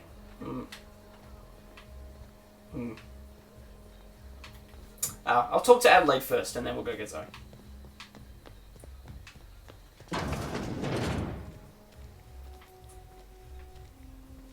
This is a pretty good looking place. Ah, there you go. Parvati read my mind. Look at that. That's gorgeous. If you're hungry, there's meat turning on the spit outside. If you're bearing illness, find a place to lay your head down and I'll fetch you a poultice. Whatever your troubles with Edgewater, leave them at the gates and be welcomed here. Any questions, dear? Okay, you must be Adelaide. I have been called that, among other things. Green Thumb, grandmother, the strange old lady who keeps flowers. But yes, Adelaide will do just fine. Excuse me, Miss McDevitt? Sorry, it's just... You got such pretty trees in here. Why, thank you. You're Robert's girl, aren't you? I remember when you were but a sprout. Thomas speaks of you often. Are you staying long? You should try some of my tobaccorn tea.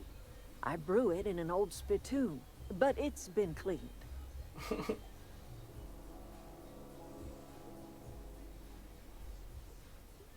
Oh, you missed, in the last stream, Nathan, we actually killed all of them already. We were doing one of the quests, where we had to go and take on the bounties. And, you know, one of the bounty leaders is in the area she's in, so we just killed all of them while getting his finger for the bounty, so that's already taken care of. All we need to do is go back down and get her to come back. So Adelaide is giving off big grandmother energy, and so personable. It's very difficult for me to resist my natural human empathy, but I'm here to be a corporate raider. I'm here to be a corporate enforcer, so no empathy allowed. It's against company policy. Reed sent me to make peace with you. Reed Thompson? You here on behalf of that cold-eyed reptile? I am, in fact. Let's hear it. What's Reed's idea of peace, then? His idea is that you give him everything he wants, and he gives you nothing. You're living off power that belongs to the town. Come back to the cannery. That's about it. Like everything else that comes out of Edgewater, that peace offering is canned. I and my own are living just fine out here by ourselves. Reed asked me to divert your power over to him. He mentioned a geothermal plant. This is serious. I'm about to cut off your power. You're doing this for Reed? Why? Because he's the boss. It seems like the right thing to do. My reasons are my own. cannery's got a regulator. You want ship parts, you ought to rip them out of the cannery's guts and leave us be. If you're going down to the plant, you should divert power away from Edgewater and toward our end of the grid. So here's the dilemma. Think about it. You'd be liberating an entire town from a lifetime of service to that odious cannery. Seems the sort of thing a hero would do. I regret to inform you that heroism is strictly forbidden by company policy. What have you got against the town? So this is the dilemma. We've got two sides. There's one thing that they need in common, and we can only divert it towards one while satisfying our own goals. So it's up to us to choose which place gets the power, and in so doing, our choice will illustrate our preferences, our ethical principles. And we are going to suck up to the corporation. What have you got against the town? You've seen that miserable excuse for a town with your own lamps. Hollowed out workers laboring their lives away at the cannery, living off whatever scraps Spacer's Choice throws them. You know that's true, don't you, Ms. Holcomb? Your father died of overwork. His heart gave out. Uh-oh. He was tired all the time, sure, but he was old, ma'am, and he raised me all by his lonesome. Look what they did to this child. Lost her family to the company, and still she defends them. As well she should. You made your point clear enough, I'll see what I can do. I don't much like you throwing that in her face to get me on your side. What do you have against people trying to make a living? It's not much of a living. Every single person in that town has sold themselves to Spacer's Choice. The company owns them. Body, blood, and bones. You've been there. You've seen it. All anyone ever does is toil over a cannery. They give their lives for some heartless corporation, and then they're tossed into a Spacer's Choice brand cemetery. That's because they're the best types of cemetery. I guess you have a point. Let's say I help you. What happens to Edgewater? Life in Edgewater grinds to a halt. The cannery shuts down, workers desert in droves, and our own little camp grows and thrives. You think Reed's just trying to spite you? You bring power to Reed's town and you'll be killing us. Reed knows it. He's counting on it. Oh, he's hoping you come back. I'm leaving. Okay. Let's see if Parvati has anything to say about that. Something you need? Nope, she's got nothing to say. That is one thing I was a little disappointed about on my first playthrough, that a lot of the NPCs... Oh, that's Thomas. Oh, there we go. He used to follow me around before he left the cannery. Yeah, they don't seem to react very often. They don't have all the things to say very often, even when it would seem to be very important. Move along. Hello, Thomas. Time to talk to Parvati. Oh, didn't see you there. I was just occupying myself with a little engineering. Whoa, Miss Parvati. Hey, you're, what, how are you? Hi, hi, hello. Very relatable. Are things safe out here? How are you keeping?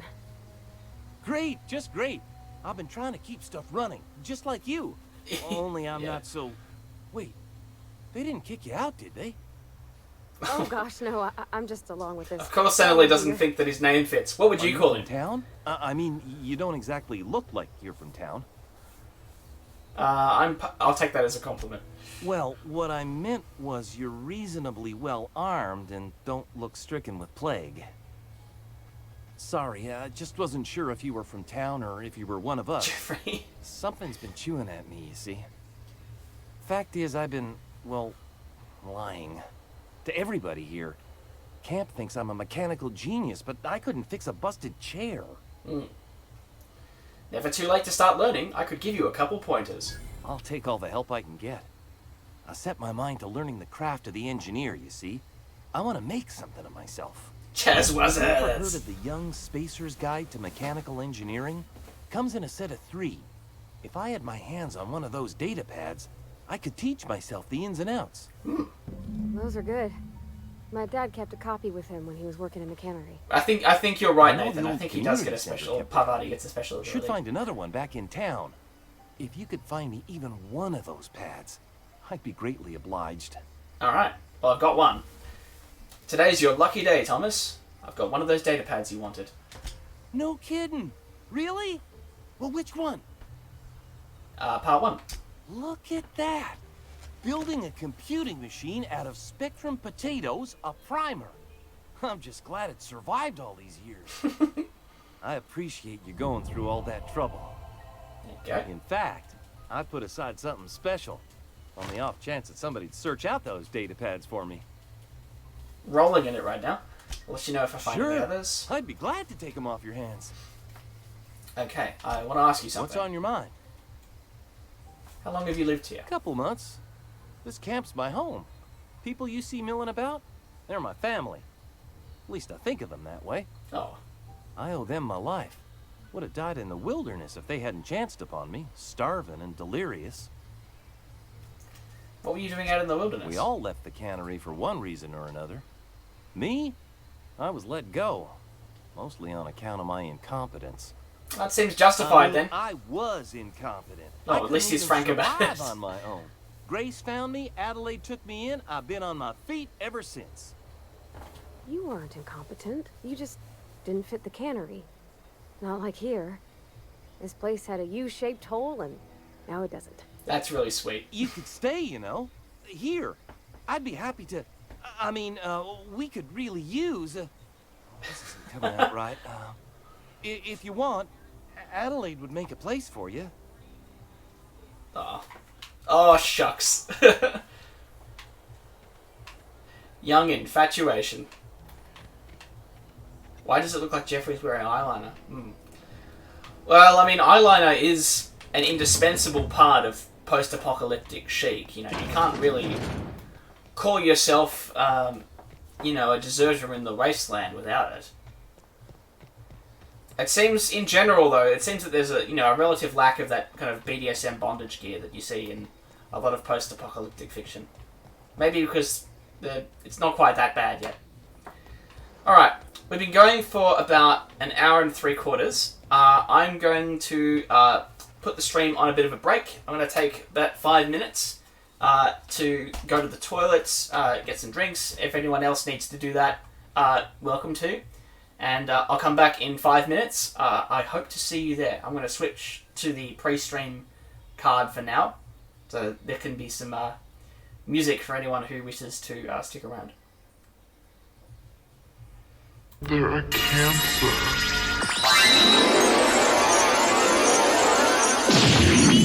Don't suffer in silence. Oh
Alright, I'm back.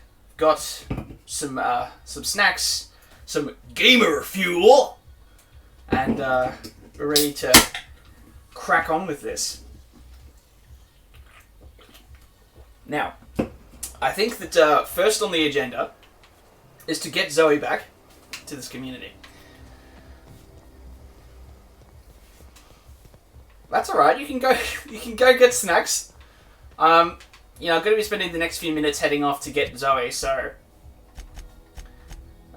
that's okay. Parvati mentioned her father reading a volume of Young Space's Guide to Mechanical Engineering. Yeah. There we go. So we're off to get Zoe. And then we will have to see what happens regarding the power situation. Yep. We've got some 360 no-scoping to do on some hapless deserters. Sure, they may be struggling with the, material and social difficulties about trying to build a society of their own in the pockets left by the corporate machine. But they're going to be struggling with, dodging my bullets using bullet time. Oh, clever. Here we go. Medium tech skills +5. Is that what I've got? Medium tech skills +5. Yeah, so I'm already good. And yes, thank you. Sultana brand is ultimate gamer fuel. Because let me tell you something. There is nothing less pro gamer than having an impacted bowel or not having regular bowel movements, right? That is about as pro gamer as you can get. So you eat your Sultana brand, it keeps you regular. I wish I could do that. There we go. Auto mag pistol. That might be good for Parvati to have, actually, so I'll take that. Yep. I can't... Oh, here we go. That's right. I was so scared of the throng of people in this place that I didn't actually think to poke around and strip mine it for its valuables. As we do in the corporate world. Bread noodles, frozen dinner all in one. Gotta love it. Although I'm not sure if, hopefully my ship has a microwave on it. Otherwise, those frozen dinners are going to be, a little less than appetizing.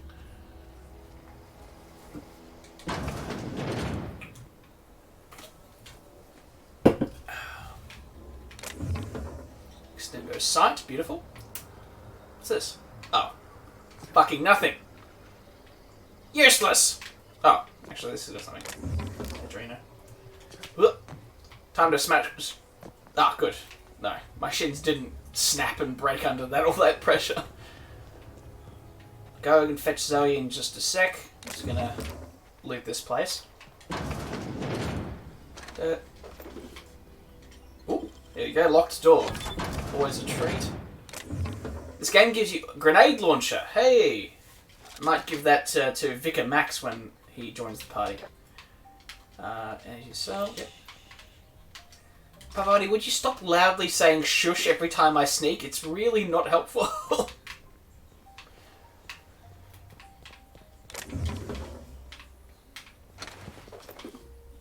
Or is this one of those universes in which shushing isn't audible just because you're saying shush? Oh shit, that mine is still active. I can't believe I didn't trip it. Hello, Zoe. What I wouldn't do for a Wentworth. Why? Adelaide wants me back on garden duty or something?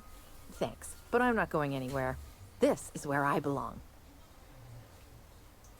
Oh. Yep, I can't pass this. Food's awful, company worse, and no serial dramas. Well, looks like I'm not getting it back. I don't have the persuade for it. And I'm role-playing as an unlikable bastard, so if there's no way for me not to persuade, then I'm not going to be able to do it. Although she did mention that there was a young fella in the camp who knew her well. Maybe I can talk to him about it.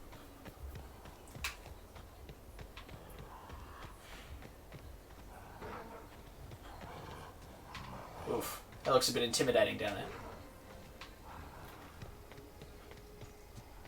Yeah, I didn't. I'm going to go back to the town and talk to him.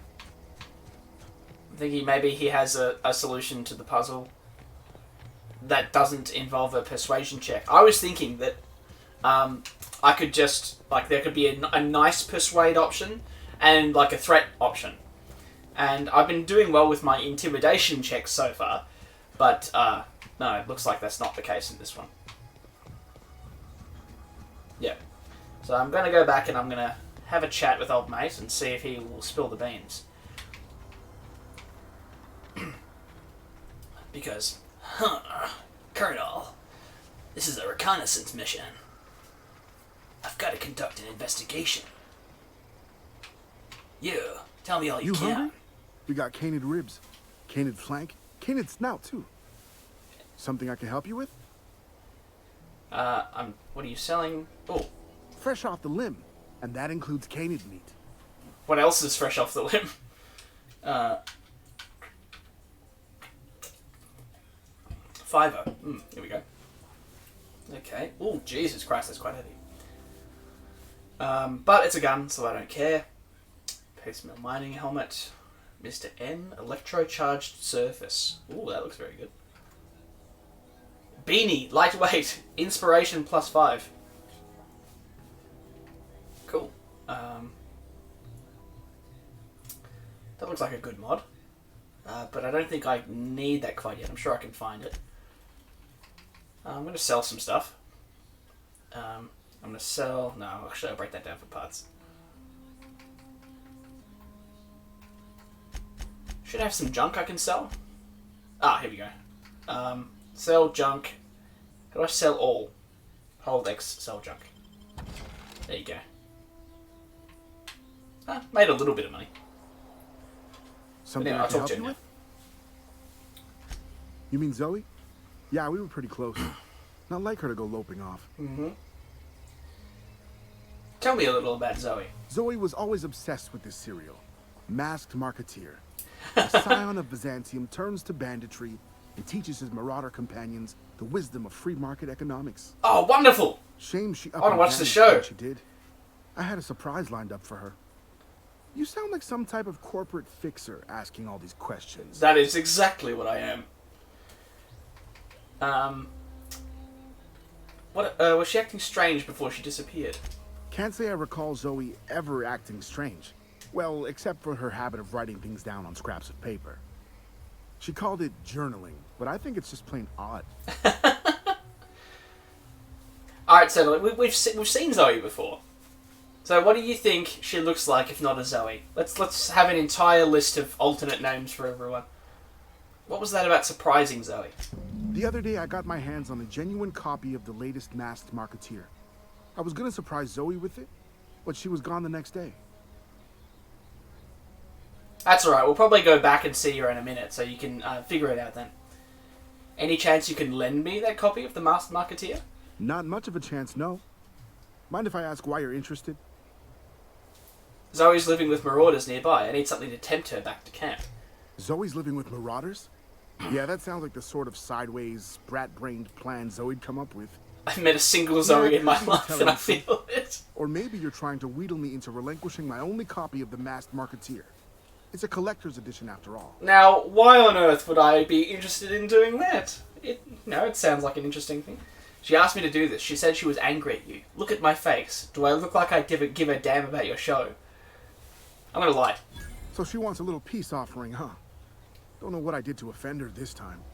Not sure I want to know. I reckon she looks like a Nairi. Latest copy of the Masked Marketeer. Tell Zoe we're all waiting on her. Never met a Nairi before. Got some more questions about Zoe. I'll help if I can. What happened on the day Zoe disappeared? Zoe and I were gonna watch the serials, as is our custom. She never turned up. I looked around, but she was nowhere to be found. Ah, he's a poet and he doesn't even know it. Hey, I got time. Of course you do. There wasn't a line at this canid stand. Now, are there any clues in their room? That's so weird. 3 people named Nairi at your high school. It's a very strange occurrence. Steel mag pick. Kind of want to pick that lock, but actually, I don't think it's a crime to pick the lock. I just won't take anything. I want to see if this. Yeah. Okay. That's it. I didn't take anything. I just opened it just to see, just a little peek. If it's a crime to just break open locks and peek to see what's inside, then fine. Call me a criminal, right?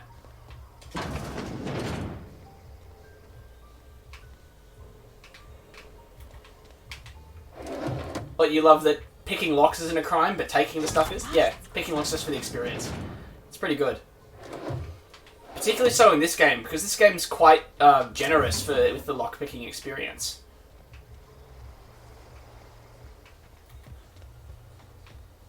Oh, that's right, there was a locked door up the stairs, actually. I want to see if I can pick that for the experience. And because unlike in certain other games, like, for example, Hitman, picking locks, like, if you pick locks within sight of people, they don't seem to be bothered by it. Okay, no, I'm not taking any of that. It's company property. Yeah. Cooking without eating. Yeah, but, I mean, you could say cooking without eating makes you a better at cooking. I mean, what is a professional chef if not someone who does that, right? But then again, a professional chef is cooking for other people to eat it. What we're doing is, or what I'm doing rather, is analogous to to someone just constantly preparing meals and then just like piling them on a kitchen bench, right? You have plate upon plate of perfectly edible, delicious food just stacking up because they're like, oh, I'm just practicing my cooking experience. I'm not planning on eating any of this. That's me. Although, I must admit, whenever streaming, there is a real, there is a tendency to like look at things like in a sort of collective way. So that I identified with all of you in chat instinctively. I used we. Because in a very important sense, we are in this together. I like to think of it that way. If you're comfortable thinking it that way, I'll continue to do so. Ever consider the There Marauder? you go. Here's Zoe, Sadly. Pretty sweet.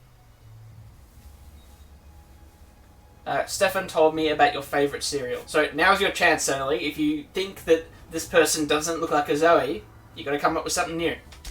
So you tracked me down just to gab about the mass marketeer? I am impressed. Stefan wanted it to watch this with you. I see what's going on here. I'm being bribed. Well, it's working. I can't say no to my favorite cereal. I'll take my stuff and head on back, I suppose. Grace is going to be glaring knives at me. Rebecca? I've got that to look forward to. Kind of, although I see the Zoe as well. I do love how unanimous this is. Everyone is just saying, damn, Sentinel's on the money. Big Rebecca energy seems to be the consensus. There we go, well done. You got resounding approval on that one, mate.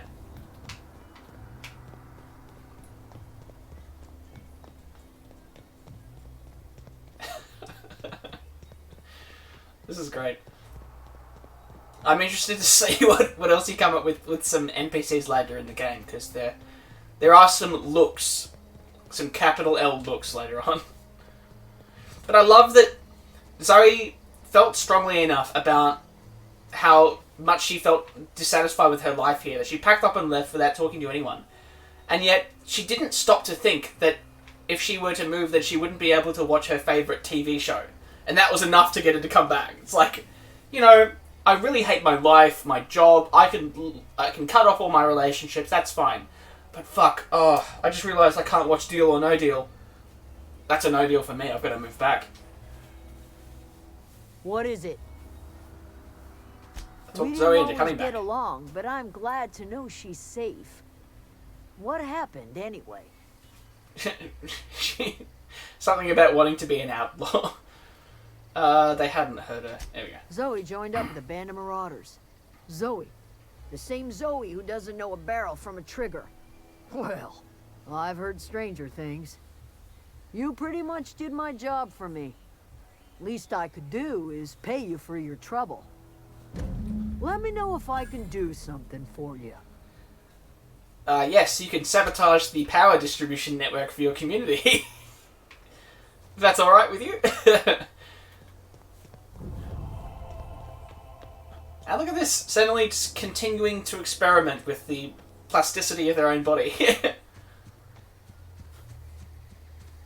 What do you mean? The skin of their arm, or like the elbow skin, the weenus sort of thing there? I'm gonna give Parvati that other gun that we found. What's this? Bolter pistol? No, I wanted the auto mag pistol actually. Yeah. Both. Well, there you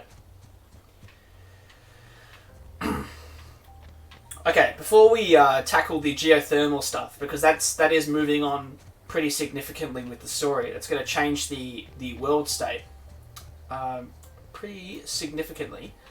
I think we should poke around Edgewater and look for the second of those engineering manuals.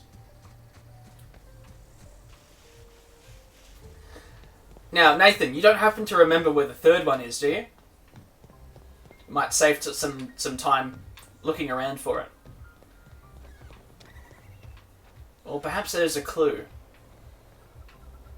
where the second one is as to the location of the third.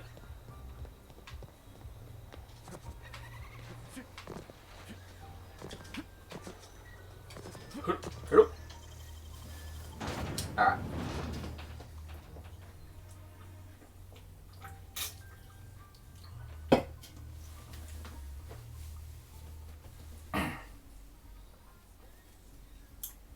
Love that slogan. Rizzo's Spectrum. A glass for every class.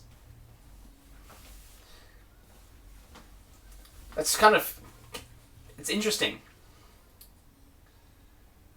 And a book in a cave near some of those monkey beasts. Ah! Okay. We did actually see a bunch of primals... Oh, interesting. We did see a bunch of primals in a pretty substantial groove in the earth. Maybe that's where it is.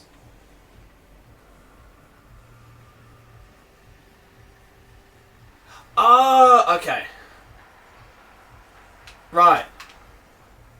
The book in the robot factory. Oh, yes. No, you're right. Yes, no, I remember now. Yeah, I've got to do that. Okay. Let's have a look at the second book. Yeah, I vaguely remember. That's also in the geothermal plant. So we're going to have to get all of these from the same place. Now, oh, I didn't mean to pull that out. Okay. I'm going to pick the lock once again for the experience. Not going to take anything. Mock apple juice, C&P. The cave is under that den. The entrance to either side of the tunnel is a little off from where the monkey fellows are. Oh, okay, right. Parvati, do you mind? Thank you. Okay. Mock apple juice. A bottle of gently squeezed mock apples. Sugary drink bodily attributes +1. We take only the best apples, the mockest apples, and gently squeeze them in a 19-ton hydraulic press to deliver the complete flavour of the mock apple. Sounds refreshing. Company notifications. Here we go. From the office of Reed Thompson, Outpost Administrator. Symptoms of infection have now reached a critical mass. I have instructed our staff to transform the old domicile into a sick house. Plague is a reality of life on the frontier, and as spacers, we are expected to face up to reality. And the reality is, we do not carry enough medicine to treat all of you. Medical treatment is a privilege, not a right. We must strive every day to demonstrate our worthiness of that privilege. If you find yourself suffering the symptoms of incipient plague, the best thing you can do for yourself and for your family is to don your jumpers and come to work. Work fortifies the spirit. Physical illness recapitulates spiritual weakness.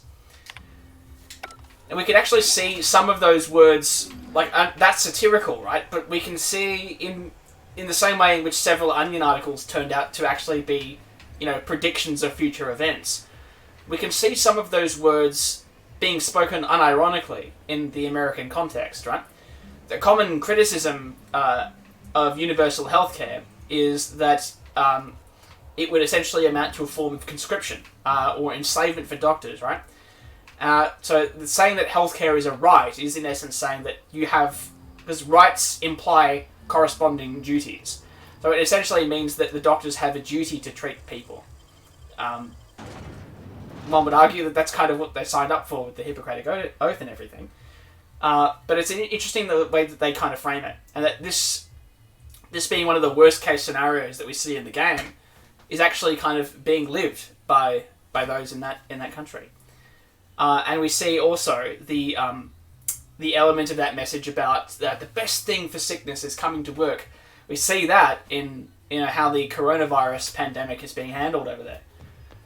We see what happens when people stick to the Protestant work ethic in the middle of a pandemic. We see, what that means is hundreds of thousands of cases every day.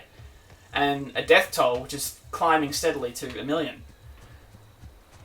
But anyway, don't want to depress anyone with more talk about coronavirus, so I'm gonna stop it there.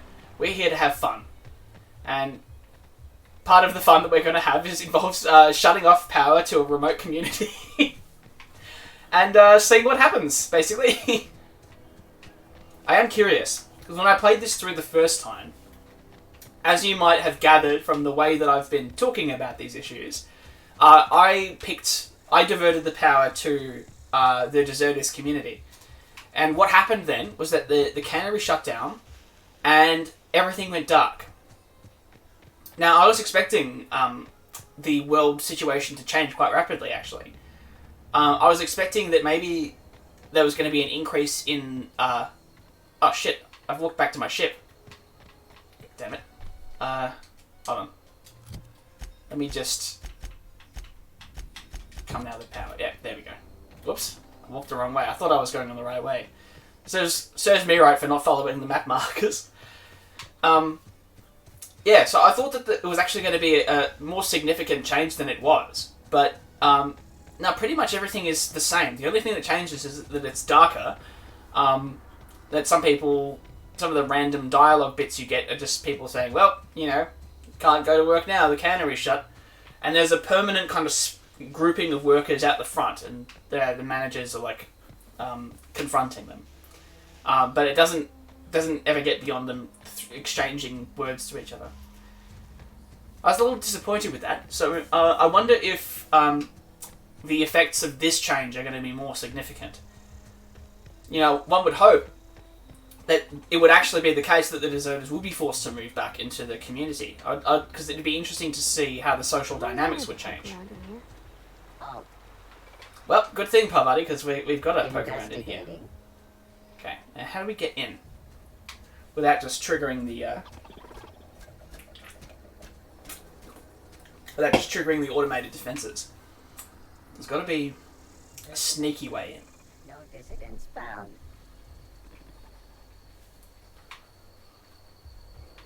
There you are. I was about to say, what the fuck are you doing?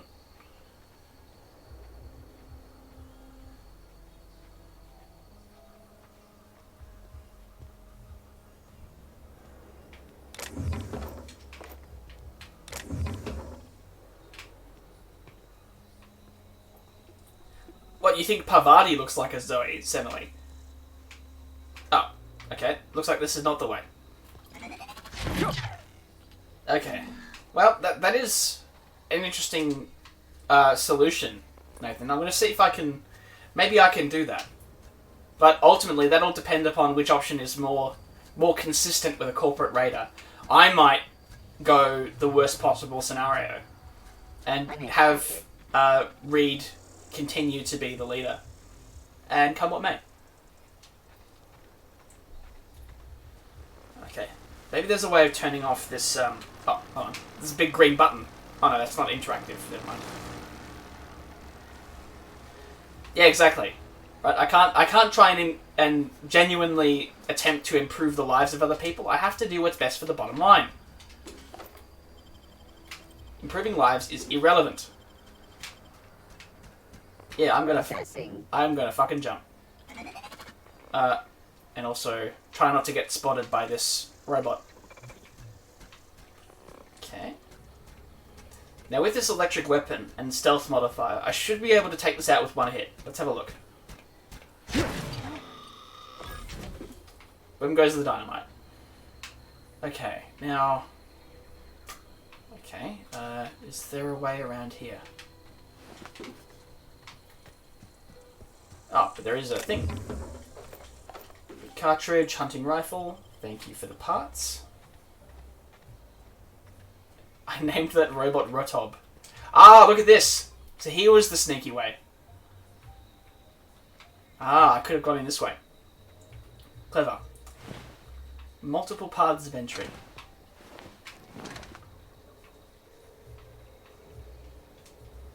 Okay. Oh, here we go. Look at that. Nice. Skin tough salve. Life is rough. You need skin tough. Excellent. Okay. Let's... Oh, actually, probably want to go back the way I came. Oh, no. Never mind. I'm indecisive, as you can tell. System. Nope, don't look at me. It's alright, turn around. There we go. I mean, I do have a gun, but I'm... Oh, never mind. Okay, looks like we're going for aggro. I do have a gun, but I'm trying not to use it. As far as possible, I'm wanting to be a melee character.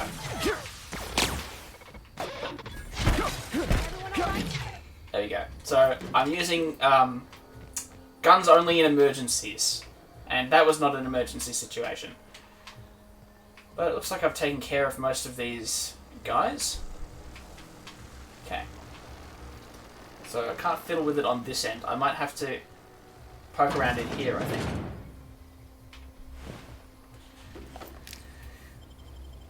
Poor Rotob Jr. Hey, look, the company does not pay me to care about Rotob and his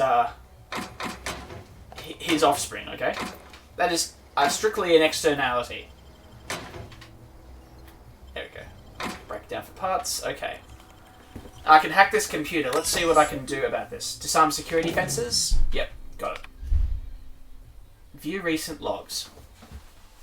Okay. Security logs inaccessible. In keeping with Spacer's Choice company policy, all security logs have been terminated in the event of a major emergency, catastrophic event, or security breach. Attention! Scheduled security updates at this Spacer's Choice facility are critically overdue. Your last scheduled security update occurred on error, date not found. If you're a member of the Spacer's Choice security detail assigned to this location, please turn in your identification for immediate reprimand.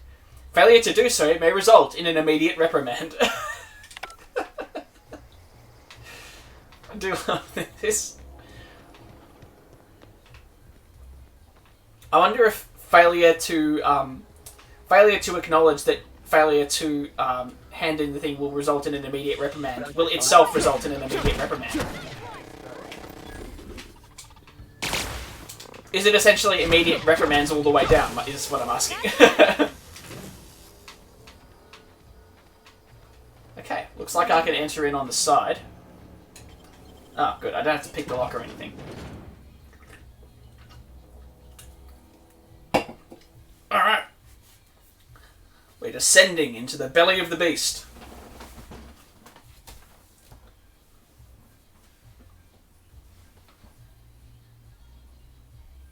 The Earth Directorate catalogues habitable stellar systems and sells exploitation rights. Yeah, there you go. That's interesting. That little bit on the little tidbit on the loading screen explains what's happening on like Earth relationship to all of these. The colonies like Terra 2 that are on. I hope we're doing the right thing. We are not doing the right thing. We're doing the right thing by the company bottom line.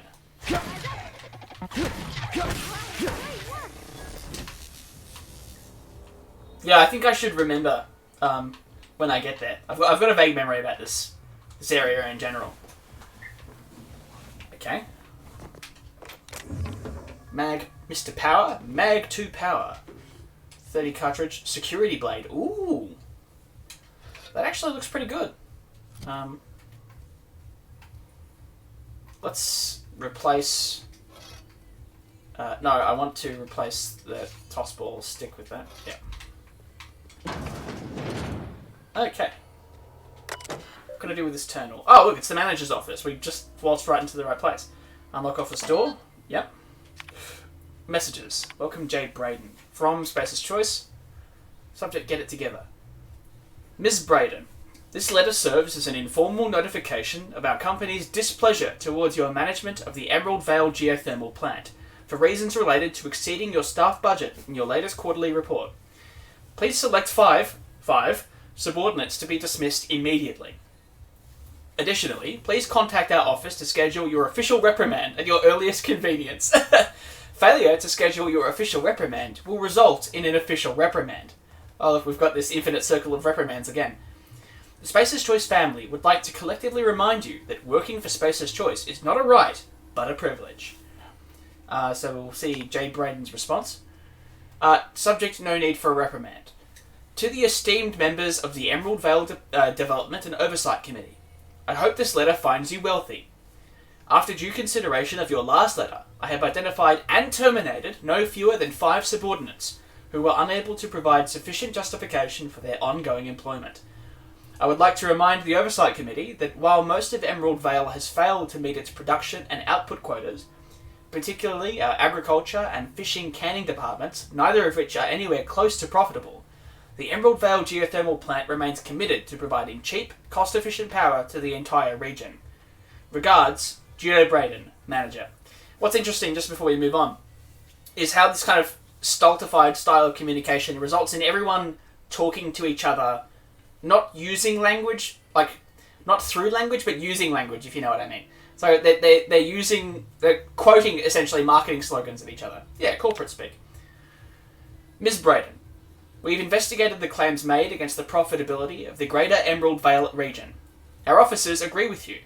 Agriculture and fishing canning have experienced a steady decline, while the Emerald Vale geothermal plant remains somewhat profitable. Our officers are currently investigating ways to implement additional cost-saving measures, which will ultimately lead to a leaner, more streamlined, more efficient geothermal power plant. And lean, in corporate speak, basically means downsizing and making people attempt to do more with less. Never ends up working, though. You don't do more with less, you do less with less. Always. Please be informed that the Spacer's Choice Development and Oversight Office has taken a significant insurance policy against the Emerald Vale geothermal plant. The office would like to assure you that this insurance policy is a standard procedure. Do not attempt to interpret, understand, or otherwise extrapolate meaning from this decision. As a special courtesy, we have deployed a proprietary team of engineering specialists to the Emerald Vale geothermal plant.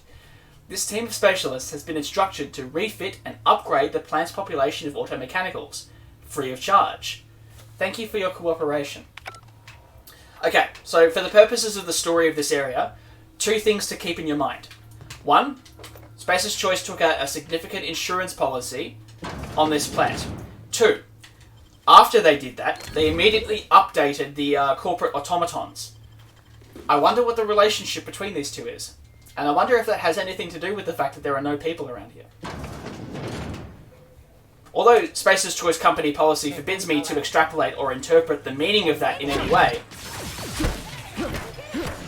I'm just making the statement for purposes of observation. Ah, look, here's some of my fellow workers. Being lax and shiftless. Not attending to their posts.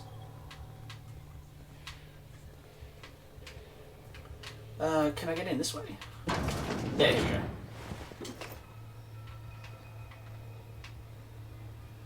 we go. Okay, it's not the best choice, it's Spacer's Choice. Pet pills, bypass shunts. Now what's on this terminal?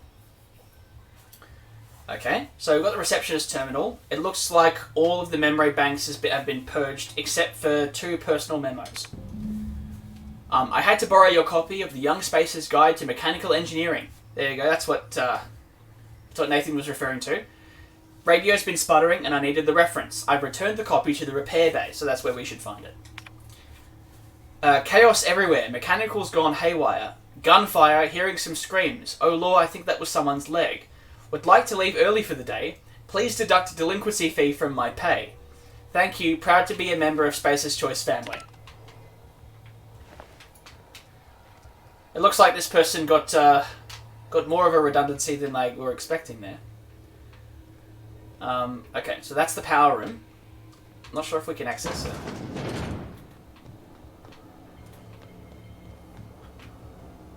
Is there anything over here? No. Nah, nothing here. Ah, here we go. Bypass shunt.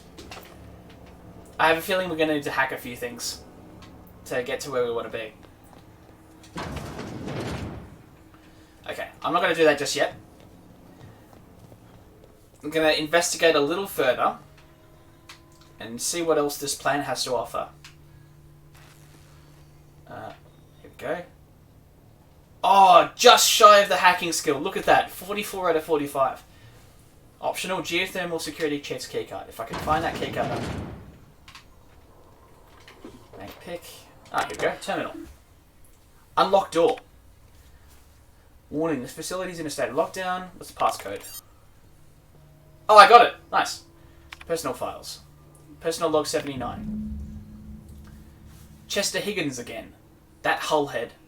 Found him fiddling around with one of the mechanicals, so I had to write him up for tampering with company property. Just in case I'm reading this a couple of days from now and feeling bad for what I've done, let me just remind myself that I've warned him before. He's always been a little crooked in the skull. He was working on some logic module. I confiscated it. Should be in my lockaway room for the foreseeable future. Ah, that's what's in the room we need to get access to. The logic module for Ludovic. Personal logs, S. Tanaka, Chief of Security. Doesn't sit right with me. Company's been replacing our guards with auto mechanicals. At this rate, I'm going to end up a Chief of Security with no staff. Just a small army of mechanicals knocking about, guns pointed every which way. Company tells us they're safe. Programmed to treat us humans like their own. People are liable to break down, but an auto mechanical never will. Now that is that sounds like a pregnant statement if I've ever heard one. Doesn't know. Sorry, I don't know. Doesn't sit right with me. But the company's never been wrong before, I suppose. Nor will it be wrong in the future. Worst has happened. Mechanicals have gone crazy. Locked myself down here. Just trying to gather my courage. Gonna make a mad dash for the control room. Might be able to shut things down. Will delete this entry if I ever return. Automated message 006. Greetings, Security Chief S. Tanaka. This is an automated message initiated by Spacer's Choice, Worker Safety Contingency Protocols. A security lockdown has been initiated. This is not a test. Your behavior during this lockdown will be reviewed during your quarterly audit. Anxiety is a common side effect of life-threatening situations engendered by security lockdowns. Fight against anxiety with an ice-cold bottle of 0G Brew. 0G Brew. An ale that's good for what ails you.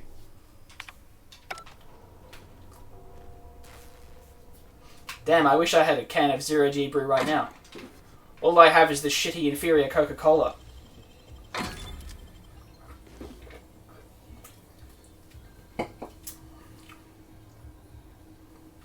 It's not the best cleaver, it's the... Wait, it is the best cleaver!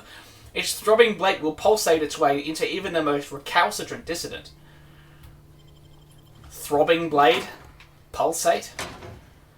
If I didn't know better, it seems like an erotic fanfic author had stuck their way into the Outer Worlds flavor text. Unexpected. Incoming! That's the last of them. Exactly, 11% more ale flavour. Okay, keep them quiet. 11% better for what ails you. I can't get through that way.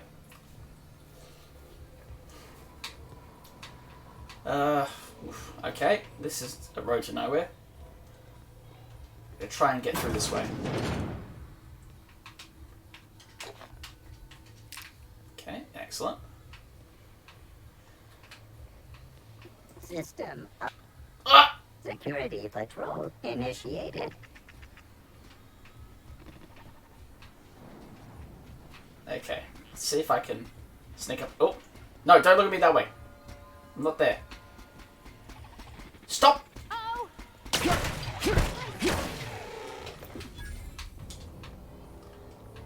I really thought that my sneak would allow me to get around it, but... Incoming! Looks like it's not high enough yet. These auto mechanicals are very sensitive. In that they can detect me coming a mile away. Alright. Let's see how I can get into this room. Because I have a feeling that there's something important in here. Oh, I can just open the door. Never mind. I figured it was going to be locked. Note to self, try to open doors before you conclude that they're locked. What's on this? I need something to read down in the pit. Right. That's right, we were misdirected. Access repair log. Okay, so this is a repair log by C. Higgins. Corporate just sent a team of technicians to conduct a complete refit of all of our mechanicals. Every sentry and drone. It's not my place to say so, but doesn't this run contrary to the Spacer's Choice mission of being as cheap as possible? Well, it depends on how you look at things. Just in case I'm audited, I would like to formally express how grateful I am to be part of the Spacer's Choice family. Spacer's Choice is the leading brand in affordable sundry across Halcyon. It's not the best choice, it's Spacer's Choice. Just finished a routine maintenance on one of our mechanical sentries. I found some strange modifications to their logic modules. I haven't had time to run a diagnostic, so I don't know what's been modified. All I know is that these modifications were introduced in our recent refit. Company went through the trouble of refitting every single mechanical in the plant not long ago, guessing that this was the work of those visiting technicians. I filed a report, but my supervisor told me not to worry about it. Said that the company knew what it was doing. Indeed they do. Ordered me to forget about any alleged modifications to the logic modules. Decided to do a bit of sleuthing by my own self. Got my hands on a logic module. Time to do a little experimentation. Now I wonder if he put that in that locked room that we were couldn't get into before, or if there's a second logic module hidden somewhere else. Because that might be easier to get without reading around for a key to bypass the electronic lock. Heavy ammo, plasma cutter. Ooh, that looks helpful. Speaking of, actually, oh shit, my thing is in a state of disrepair. There you go. That's better. Hammer was about to fall apart, and I wasn't even aware of it. Oh, that's Higgins. All right. Maybe he's got the logic module as well. Can't get in there.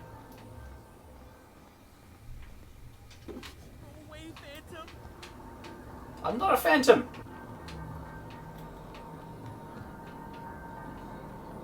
Okay, let's check out this door first. What's in here? Great work. Ah, this looks promising. Okay, Immunosol, bypass shunt. Mind the steam. You're liable to get scalded. Thank you, Parvati. I'm really glad I brought you along. Let's give that a go. If we tinker with this, it's going to add a little bit to our damage. Okay. Tinker a little bit. Tinker a little bit. There you go. That's good. It's going to make us a bit more effective. Alright, maybe if I head up here I can turn off the steam. Oh. Ah! I was not ready for that! I really should keep both hands on the wheel when I'm about to head up somewhere new. But damn, those modifications made this very deadly to these things. That was great. Okay, engineering, shut off steam release valves. Oh, good. So that's giving me access to this. Tactical shotgun.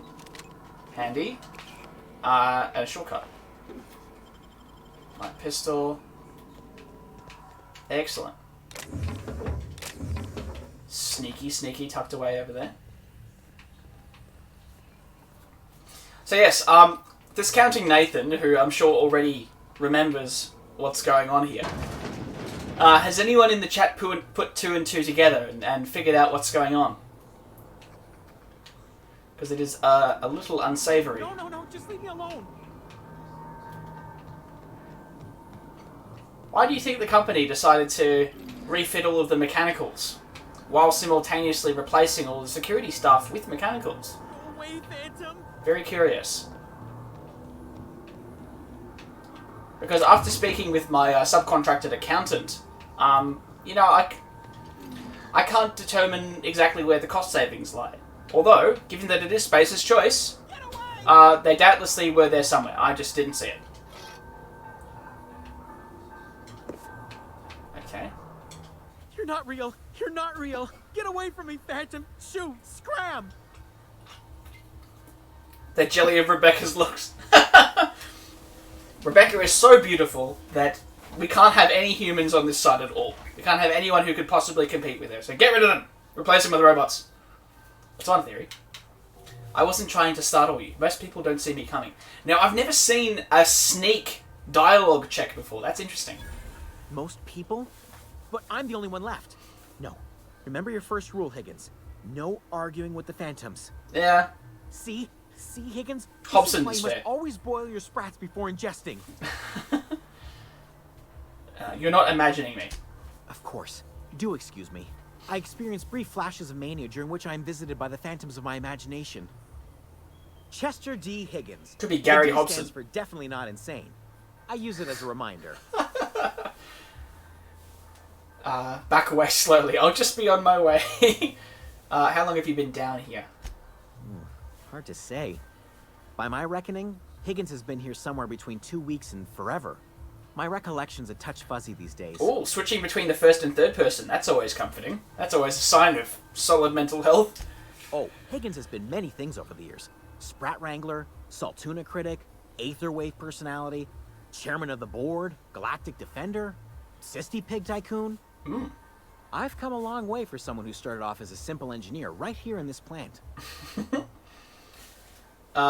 You were an engineer? I specialized in automechanicals, drones, sentries, repaired them, maintained, upgraded, did it all from my old workroom just over in the next section. How convenient. If you worked on these mechanicals, you must know a way to stop them. Look, I don't want to fall into any trouble with the mechanicals. If they wise up to our plans, they will come for us. With prodding irons. It's okay, I'm with the resistance. Oh, damn it, I can't pass either of these checks. Alright, never mind. What's eating you? I'm just not going to do it that way. Any idea where I can find a logic module? Funny thing, I was working on a logic module just before the mayhem started. Security chief found me and confiscated Oh, that's the how it logic ended module. up in the security room. I wanted to ask you something. The tail. Definitely start with the tail. If you're feeling adventurous, the ears are a particular delicacy. It's company policy not to answer my questions before I ask them. What happened to this place? Mechanicals lost their bolts. Opened fire on anything that moved. It was pandemonium. And you weren't killed? I was on cleaning duty at the time. My old boss had me scrubbing pipes when the killing started. So, as usual, I missed out. As usual, I missed out. That face when you don't get to participate in anything, including the office massacre. Come on, guys, I just want to feel included. Jimmy'd opened the vending machines. That lasted a good couple of months. Eventually, I had to resort to more unconventional means of filling my insides. So you ate sprats? Braised, boiled, charred, skewered. Sprats are good eating, friend. Chock full of brain food.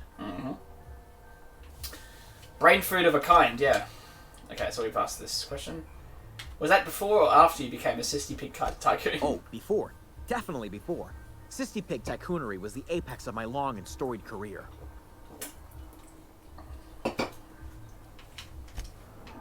I'm sorry, what? You want sprouts, as in Brussels sprouts? I'm afraid it's company policy that you have to get such disgusting ideas out of my chat.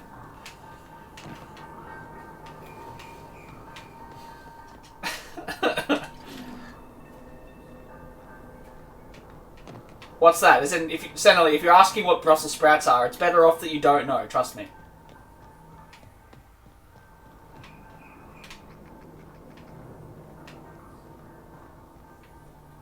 Mate, they're disgusting.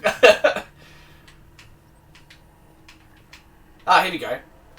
Hacking skill too low. 66 optional Chester's passcode. Now, how the hell am I going to get Chester's passcode?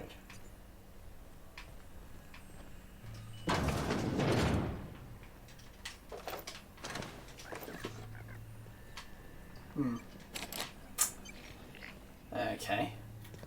Ah, see, maybe if I had points, if I'd sunk enough points into sneak that I could pickpocket, perhaps I could have acquired the passcode that way.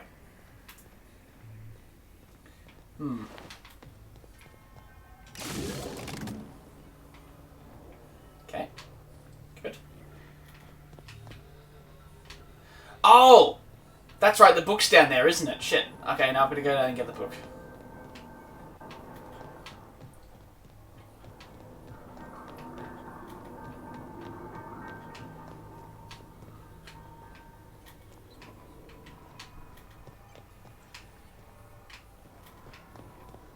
Okay. No, I'm going the wrong way. Ah, there we go. Nope, going the wrong way again. Damn it, I'm lost. Ah, here we go. Oh, I was expecting my shins to snap again. Go below. Okay, now where's the book? Ah, there it is.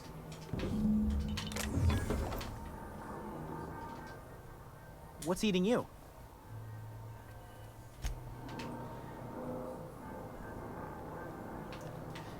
Okay. Now, I want to get that logic module. I wonder if he's got... No, it actually might not help me. At least I've got the book. Oh, actually, I could, if I need just 1 point in hacking, I might see if I can change my clothes. If I could swap for a helmet that gives tech skills. Tech skills +5. Nah, it's the same. If Parvati can wear... Oh, no, she's got tech skills. Nah. Oh, we've got the book for a quest. If we give it to the engineering kid in the deserter town, then Parvati gets a passive skill, or like a perk, basically. And we get experience for doing that.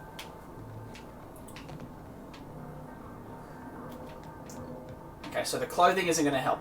Oh, consumables. All right, let's see if I have something that I can eat which will improve my tech skills. Base health, body attributes. If there's a mental attributes, personality attributes, dexterity, perception, charm, weapon speed, base health, personality attributes, mind attributes. Aha! So caffeine. So hopefully if I use that, then I might be able to... Is there a specific tech one? Is there a tech boost one? Harmful status effect, tactical time dilation, mind attributes. Right. Alright, I'm going to go back to the door. See if I can't use that to help. Oh, hold on. Geothermal security. Oh! He's the security chief. I don't need to go to that effort. I can just go to the security room now. I wasted that time trying to figure out the proper way to solve it, and I could just pick up the card. Here we go. Mag pick. Corrupted logic module. There we go. Well, it's corrupted, but he didn't say I had to get a non-corrupted one. He just said, get a logic module, so there you go. That's me fulfilling my obligations. Dang, that's impressive. Thank you, Parvati. I know I'm very impressive, but, you know, you have to save it for your quarterly evaluation report that you submit to my my supervisor.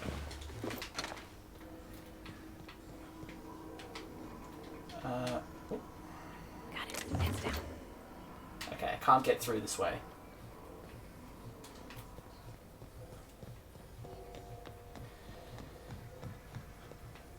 Okay, well, I think we've came what we needed for. We got what we needed for. Now let's sort out the power question. Parvati is not going to be happy with me, so everyone watching, prepare to have your heart break, because she's going to be upset with us. Plant status. Emerald Vale Geothermal Plant operating at 22% efficiency. Structural damage detected. Please notify your designated supervisor. Okay, Master Control Terminal. Safety failures detected. High likelihood of moderate to severe structural damage. Re-rating power is an irreversible procedure. Power redirection function has failed. Manual override required. Please activate all 3 electrical track switches. Oh, that's right. We've done one of them, I think. So now we have to find the other 2.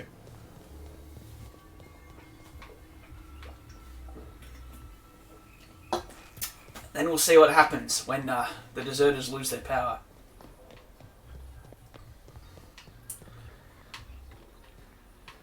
Of course, then Adelaide's going to be mad with us, so there's no way you can make everyone happy.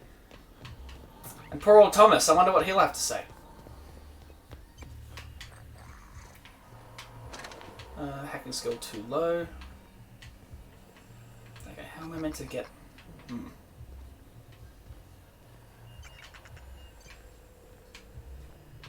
Okay, I've got to get in there somehow.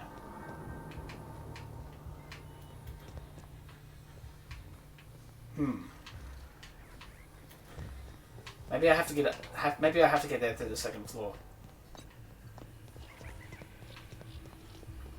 The door is barred.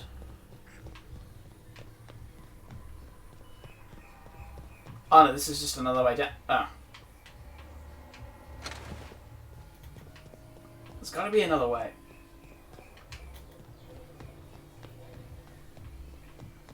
Okay, so I can't access it from this way either.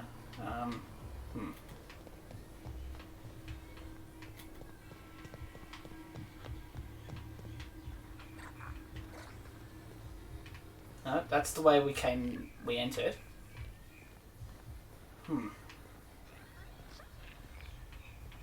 There's got to be something that I'm missing.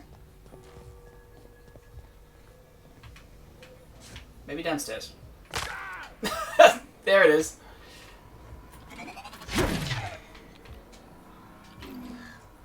Is there some...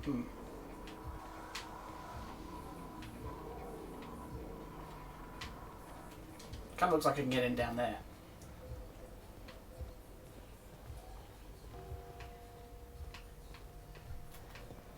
Yeah, I've already activated this one.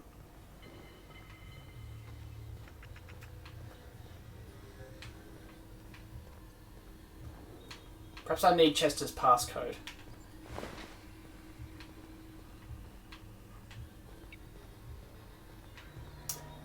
I wonder if that means I have to kill him. Because I don't have the speech check to be able to get him to give me the card. So it's starting to look like that may be my only option. So poor old Chester may have to give up the ghost.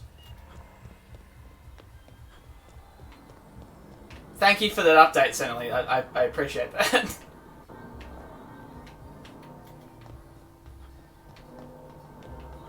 Okay.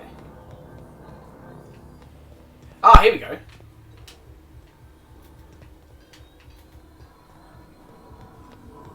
This might be the way that we needed to go. Okay. Right, yep, here's second switch. Where to go? If we send the power to Miss McDevitt, what happens to the Vale? We know what happens. The cannery has to shut down. Thomas seemed very fond of you. Ah, here we go. He's just interested in fixing stuff.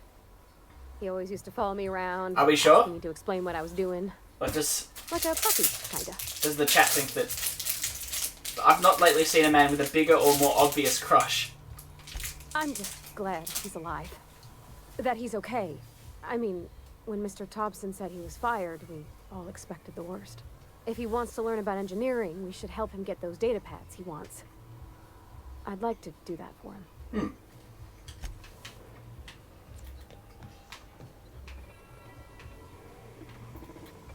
Look out! Oh, there we go. No.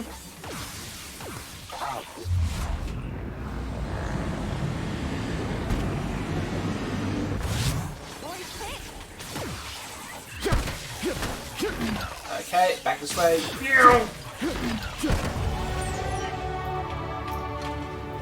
I don't know about you, but when my character runs with his weapon out like that, I always, I kind of presume that they're Naruto running. Even though the hammer is in front of me, obviously, that can't be the case, but I like to imagine them going like, no.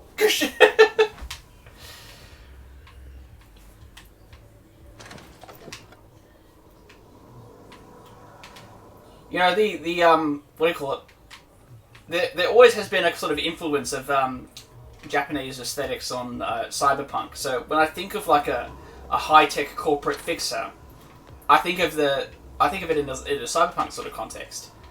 And in that sense, nothing could be more perfect than, you know, a person like with an impeccable suit and, you know, a retractable laser blade. Basically teleporting behind someone saying nothing personnel, kid. And looks like I'm about to reallocate some human resources. I'm sorry, friend. You've been liquidated. Something like that.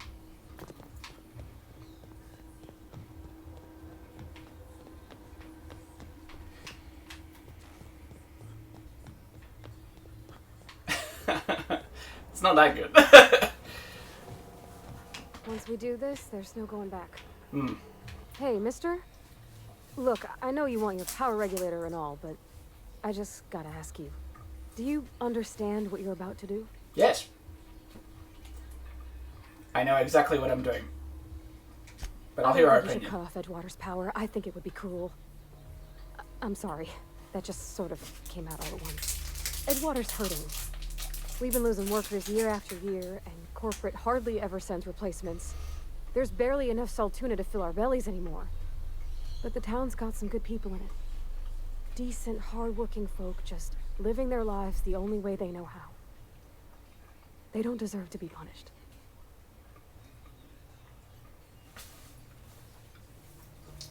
Reed tells me Edgewater's going to die without workers in power. Well, that sure sounds like Mr. Thompson.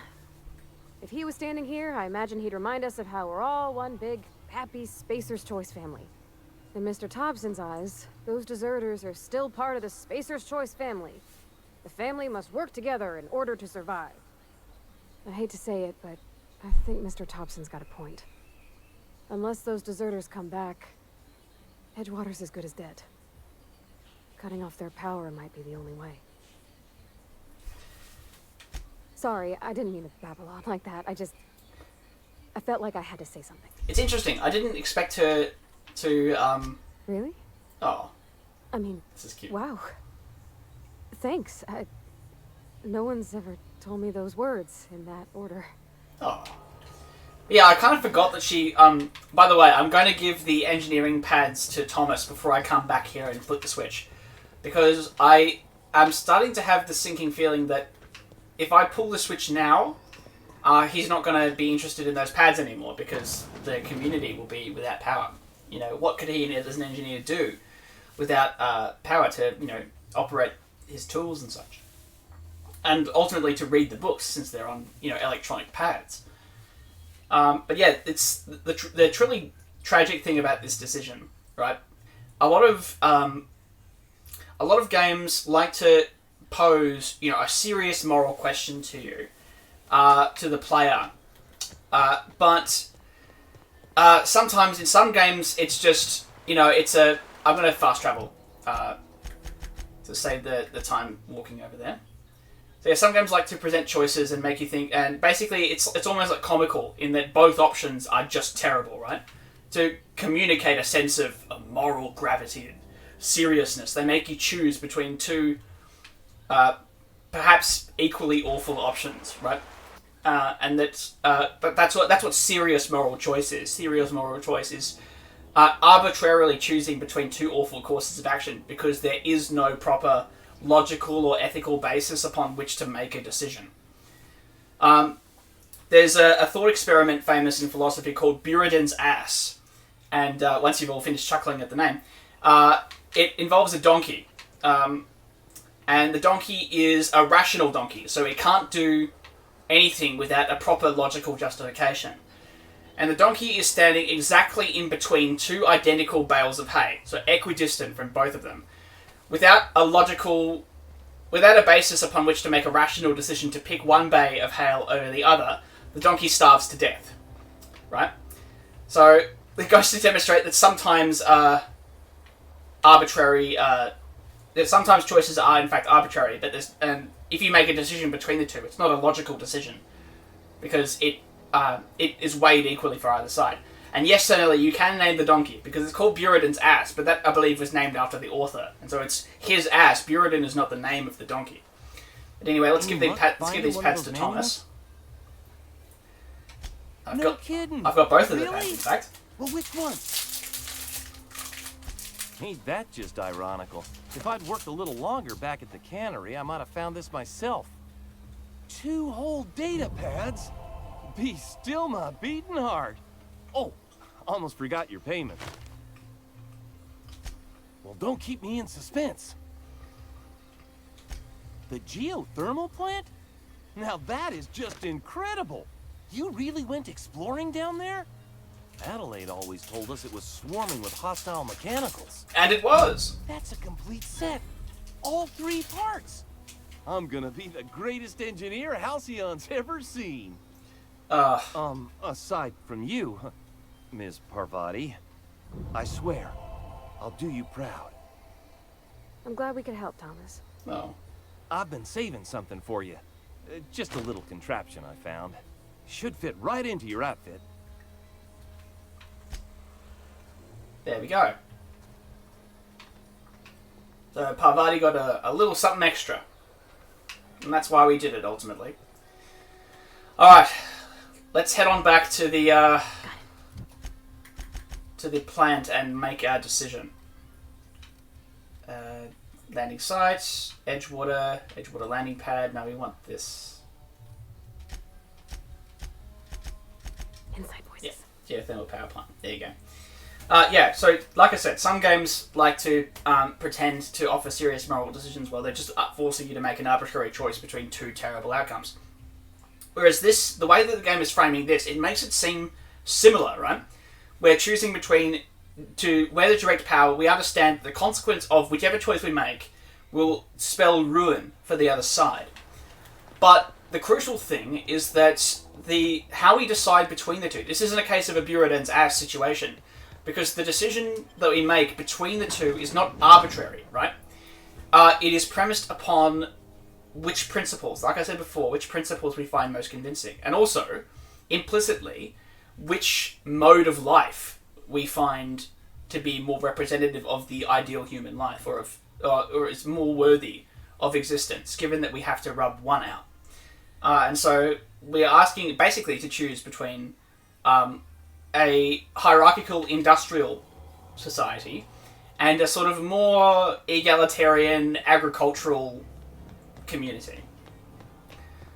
And but more implicitly, we're talking about a basic kind of utilitarian calculus versus freedom without consideration of the economic outcomes. Because, but it's complicated because the life in the deserters camp does seem to be going pretty well. But one wonders how exactly how their prosperity could be sustained if they were forced to take all the refugees from Edgewater. It's interesting.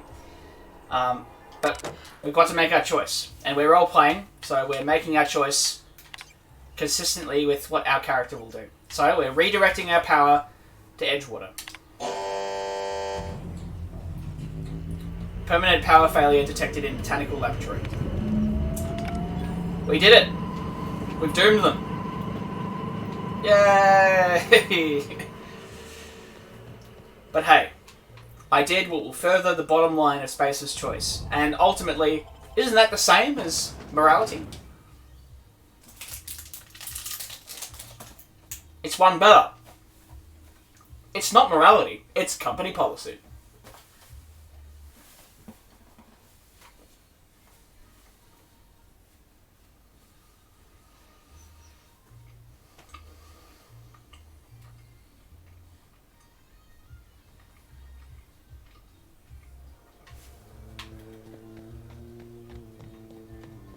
Okay. So where's the game asking us to go now? There we go. We've got to try and convince the deserters to return. Let's see if we can get them to do that. You could argue that the choice which was posed to us is Alexa, play the Outer Worlds. We're doing it. You could argue that this choice also makes reference to an idea that people who are raised within a community, the question as to whether or not someone raised within a community or a society owes a debt to them in a literal or figurative sense for all the resources that were spent into raising them and educating them. So the case for Edgewater is essentially the case that yes, actually people do have a debt to the societies which looked after them. That's kind of Reed's case, right? Is that these people were clothed and educated and housed and given employment by Spacer's choice. And as such, they actually, it's not entirely up to them to walk off the job. They don't have that level of freedom. Whereas the counter-argument is that even within a system of contractual obligation, you know, people have the right to walk away from their contracts. That people are ultimately individuals. And so the deserters have represented that by exercising their original freedom in saying no to contractual obligations and founding their own community using their own resources. So in a way, these people are living up to the ideals of individual liberty, because part of the elements, one of the things about individual liberty in a market-based system is that in principle, it should involve the capacity to refuse arrangements that you don't find appealing. One of the capitalist arguments for a UBI, actually, is that it does provide the worker with the capacity to say no to employment arrangements which don't suit them, which will turn what our current system of something like wage slavery into a more sort of authentic contractual arrangement. It's an interesting point. One of us want to go see what happened? I know what happened. Let me tell you. Where's Adelaide? No, I'm trying to think. No, Grace Romero's here. I don't know what you did to talk some sense into Zoe. She's talking about Zoe. She's not going to talk about what just happened. Okay, where's Adelaide? Maybe she's in here. Ah. No, I don't want to hit anyone. I just want to... There we go. Yeah, she's probably... Yeah, she's down here.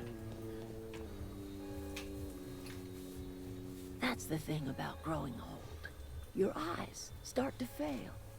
Elsewise, I would have seen you for the snake that you are. Oof. Chopped you into pieces and roasted you on a spit. This is all you're doing. Cutting off my power, killing off my garden. Without refrigeration, my food will spoil, and my flock will starve. I want to ask you this in private, away from the eyes of my flock, so they do not see me lose my temper. Tell me, why did you do it? It's company policy. Yes, you can. You've been doing it so far, so why not? So this is Charlotte now. This isn't personal, Adelaide. Reed needs his people back. I'm going to say that.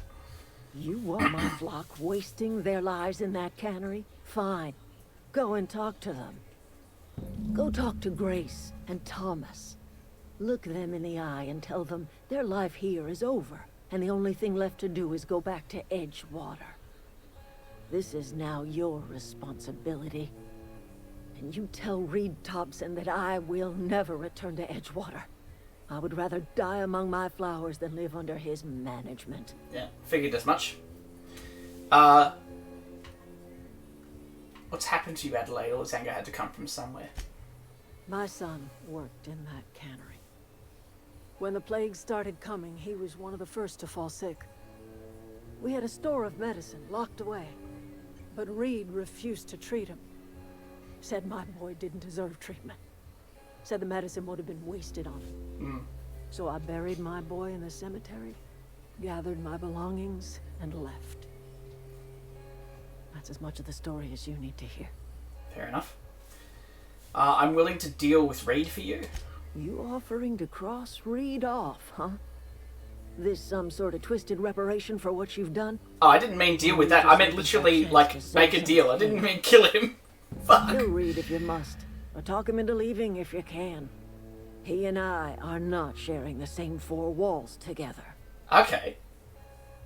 Okay, Reed just isn't gonna leave his post. I need some help convincing him. Okay, so maybe I can put Adelaide in charge of Edgewater and get Reed to leave. Tell Reed that I can make his people healthy again. I can end their plague. Start a new garden right in the cannery. 3 square meals for every man and woman in Edgewater. This is maybe what Nathan was talking about I've before. made the Vale bloom again. The soil has whispered its secrets to me, and I alone know how to breathe life back into the earth. The secret is human corpses. Oh my god! I've been grinding them up in my fertilizer for years. Marauder, worker, don't matter much to me. The human body is rich with nutrients. Fuck! What? Shit! You can tell I didn't play this because... Oh my god! The fertilizer is people! What happens when you run out of corpses? I'll make some more! Edgewater Cemetery's got corpses aplenty. Enough for a generation's worth of crops. What? Oh my god! I did not see that coming. What a curveball. Holy shit. Oh well, I'll talk to Thomas. Everybody keeps staring at me. It's not my fault the power's dead. Well, at least that solves the problem of the gravesite fees. Can't pay fees if you're not using the grave. I've been thinking about going back. I'm not much use to anybody here. Oh. I get sick thinking about working at the cannery. I can't do that again. So there you go. You wanted to be an engineer. You know something? I think you're right. The town could use another engineer, and I'm on my way to becoming one. I wonder if maybe I couldn't convince him of this if I didn't give him all those books. Maybe even keep a garage of my own with a little workbench and my very own toolbox. It's just... Adelaide's never gonna forgive me. Not in 100 years. I go crawling back to my old life in Edgewater, and I'm as good as dead to her. Well, just you wait. I'm gonna try and leave Adelaide behind. Stay put. I'm gonna try to talk Reed into stepping where down. to find me. Okay. What does Grace have to say? Marauders can't see us in the dark. Wild canids, on the other hand. This is really interesting. It's time to go back to Edgewater. The matter's been weighing on me. Zoe came back, but I couldn't keep her from slipping out in the first place. Who's to say I could keep marauders from slipping in? I don't see us lasting more than a couple of weeks out here. I'm loath to admit it. We're gonna have to make our peace with Thompson and hope he takes us back. Listen, we go back to Reed, hat in hand, begging for our old jobs back. Well, Adelaide's not gonna forgive us. She never talked to us again. Okay, I'm gonna try it. Yep. Sure. Suit yourself. Alright, this is really interesting. Right! Off to go talk to Reed.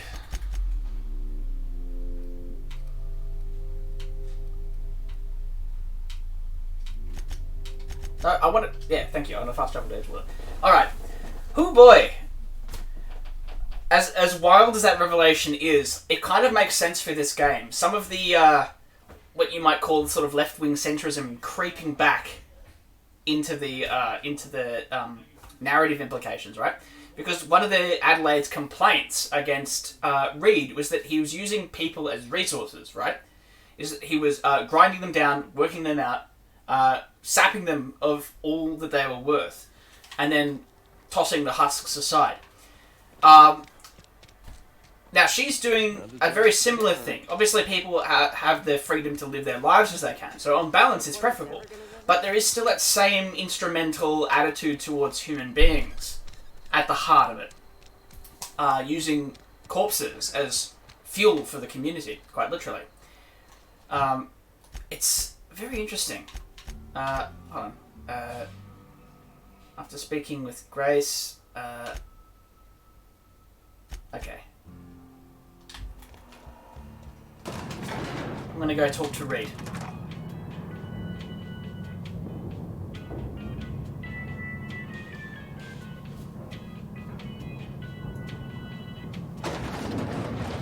I mean, yeah, they are corpses, you know. Are they going to care?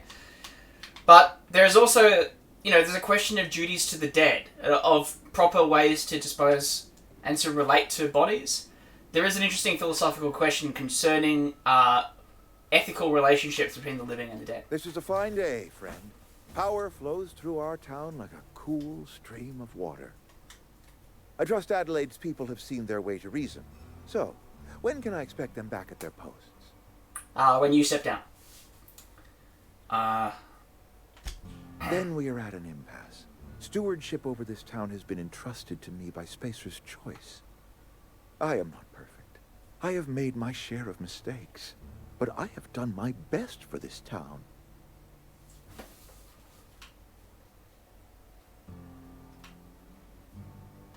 I am not without compassion for Abernathy's predicament, but the plague has taken a hard toll That's a good point, on us Toby. all. I am a Spacer's Choice man. My father was a Spacer's Choice man. Edgewater may not look like much to some buttoned-up freelancer, but it is my home. Thanks for tuning in, the Yahoozle. You just got off this world, huh? Well, we're about to do the same. We're right towards the end. And I don't think I'm doing very well in convincing Reed to step down. Adelaide's people aren't getting sick with plague. I don't believe you. There we go. Plague's a reality of life. Best treatment is a good work ethic.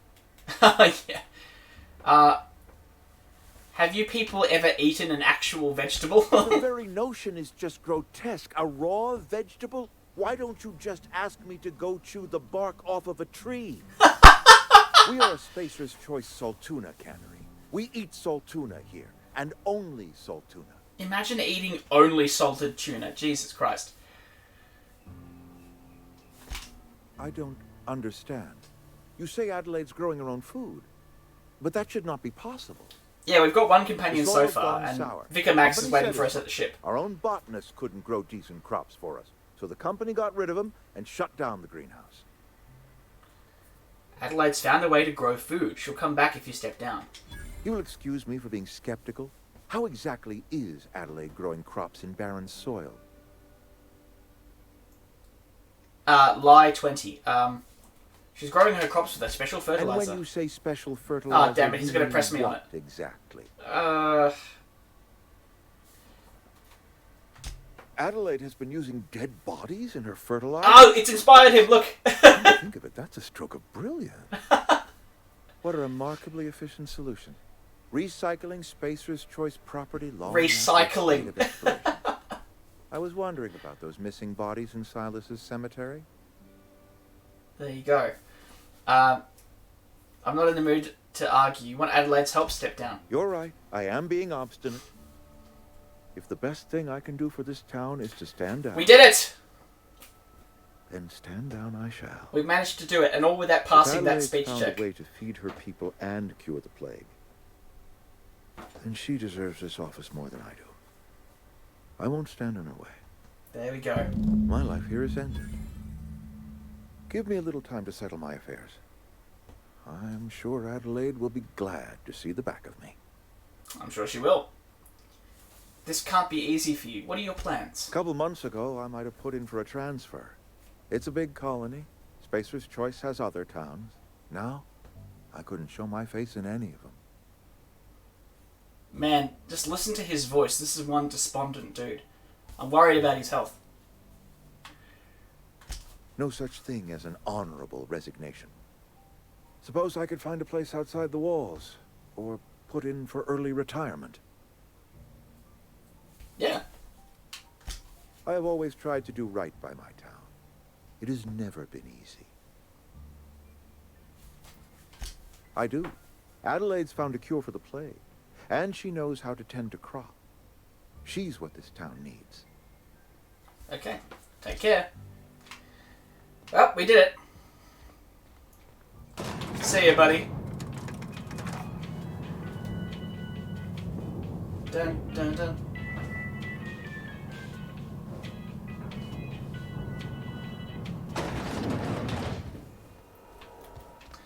That jingle in the elevator, man, it just makes me want to dig into a nice can of Spacer's Choice Salt Tuna. Okay, let's fast travel over to the other town and tell them the good news.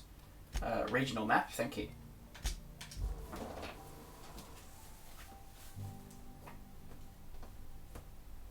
Right, so what we need to do is let them know they can move back to Edgewater.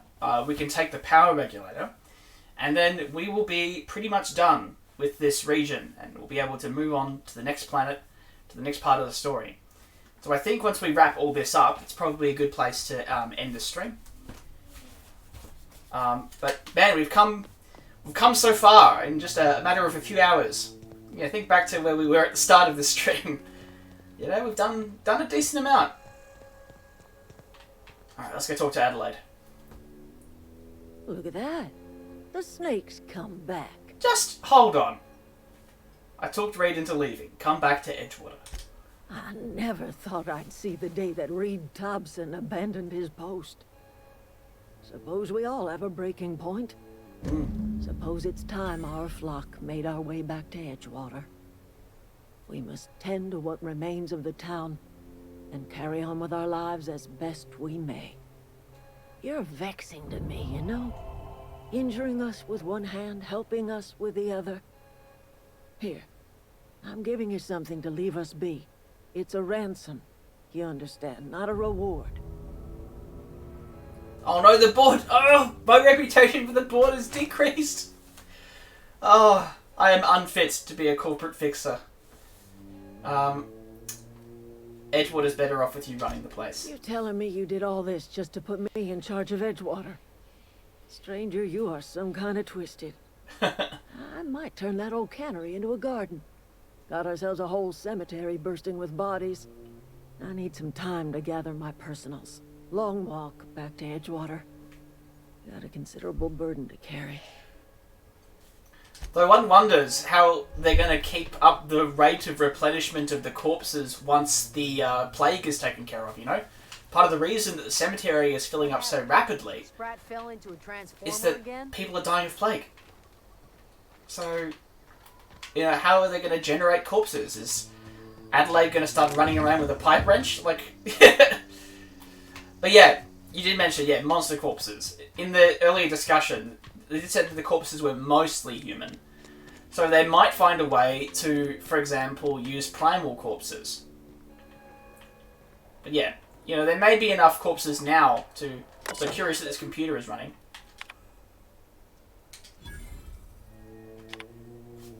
Here we go.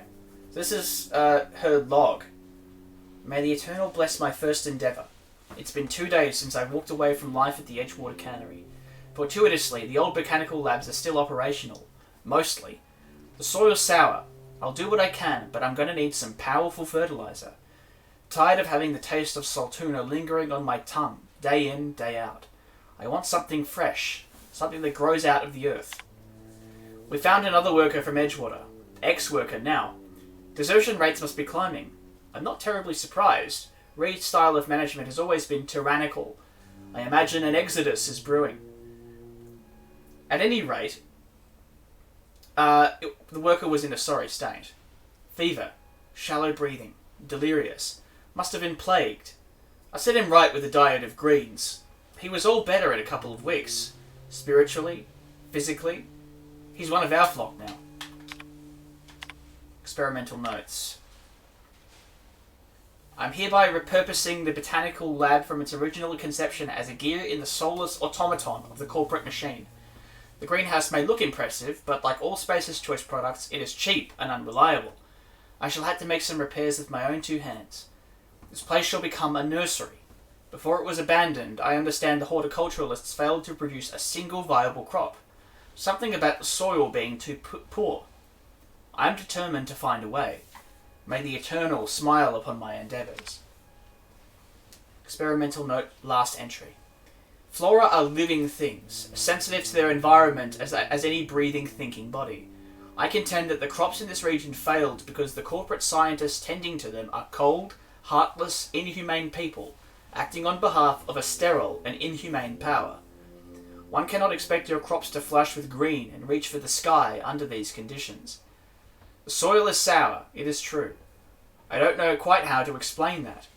I am sure the scienticians will say something about biology or the carbon cycle. But I can conclude, after months of my own experimentation, that the secret to a rich and wholesome garden is love, attention, compassion, and a natural fertilizer bursting with organic materials, just as nature intended. So there you go, there's a hint to it that we may have discovered if I'd taken the trouble to get in here and hack the place beforehand. But I'm honestly looking for the power regulator. Where is that?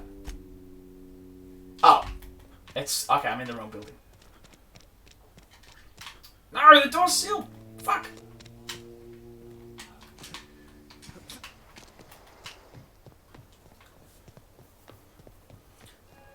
The plague is just the flu? Is that... yeah. So you're implying that's in the late game dialogue?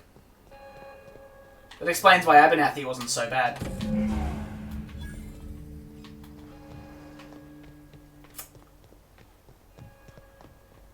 Okay.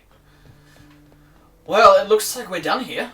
So now we just have to head off to the Unreliable and get ready to put off for greener pastures, to head to the stars, and see what Rick from Rick and Morty have been up to. We'll see how his IQ has been holding up.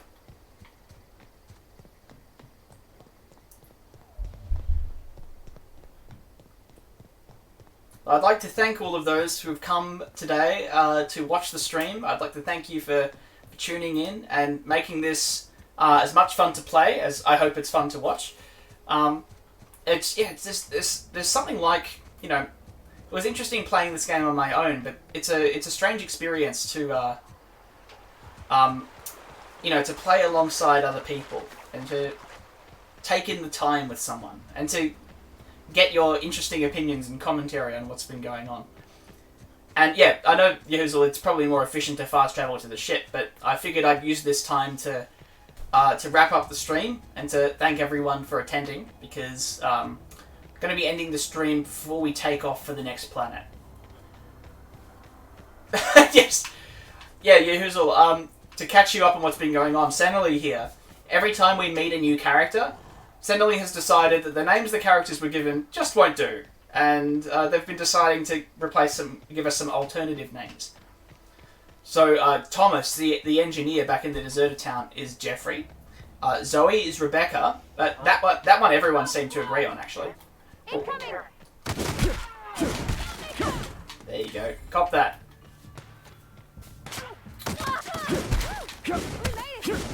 Oh, there we go. I'm more powerful than I thought I was. Yeah, but a whole bunch of people have different names now, and it's interesting. I can't remember what name they gave to the to Adelaide there. I think it was like Catherine or something.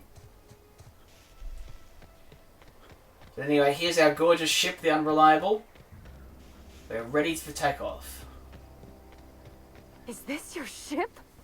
Oh my stars, she is just so handsome. Does she have a name yet? What's her drive model? Oh, gosh. She's so cute. Listen to me babbling. When I was in Edgewater, I dreamed of flying on a real ship, working on a real engine, belonging to a proper crew.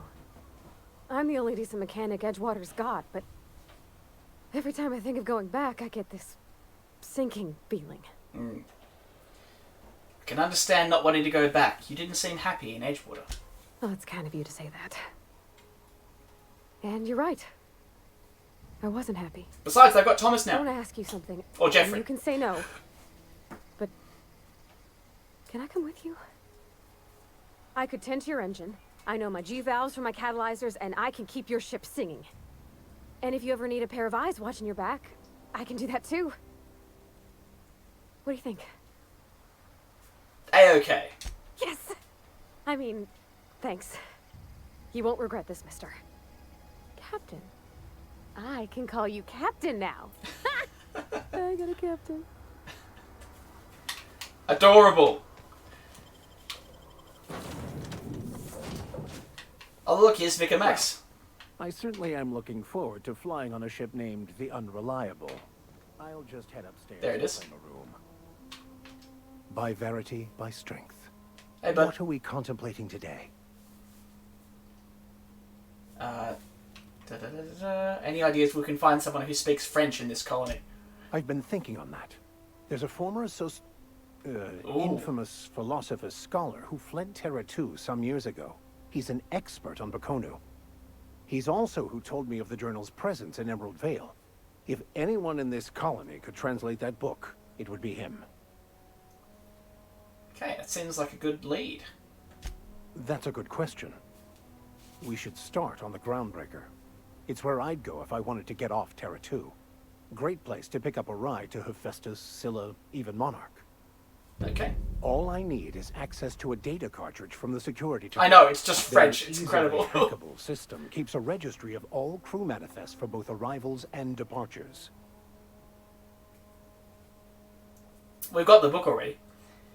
How will the crew manifest help us track down your scholar friend? How is it the simple vicar? Oh, no, we know how he's a hacker. I'll comb the last 6 months of departure manifests to track the Philosophist's off-world destination. Sounds good. Let's go. Thank you, Captain.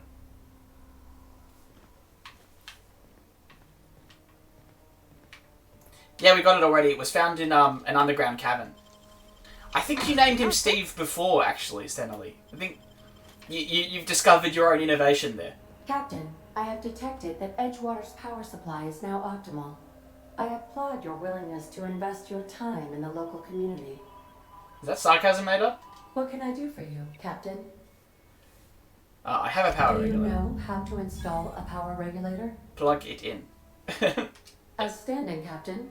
Your aptitude for engineering will prove invaluable in the event of another catastrophic engine failure.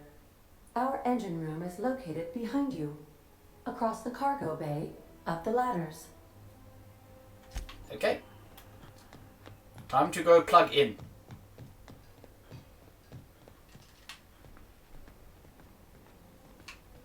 Okay.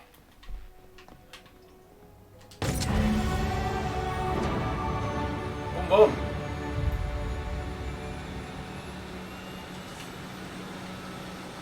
Alright. So we've got some whole bunch of points to spend. Okay, what have we got? Dodge. Stealth. Let's whack some points into this too. Now, which one's more important? Lockpick, hacking, tech, medical, science, engineering. Let's put some more points into tech, yeah. Yeah, no, it's a great level up sound, right? Boom. Just look, oh, hold on. Before we move on, just look at the skill bonus for engineering, right? The 10% bonus support engineering, plus 12 for having Parvati in the party, and then plus 5. So, from a base score of 36, we go to 63 engineering. That's incredible. Alright, so now I've got to pick another thing, and I can't go to tier 2 yet. So, looks like we want... I'm going to say plus 5 base armor rating. That'll be handy. Tank more damage. Yeah, engineering is a solid skill, so I'm more than happy to have all those extra points lying around. What can I do for you, Captain? Alright. Time to head off, I think. Systems are operating within acceptable parameters. I am prepared to bring the Unreliable into low-altitude orbit. This should prove an adequate test of our flight capabilities. Let's get out of here. Isn't she a beauty? Absolutely.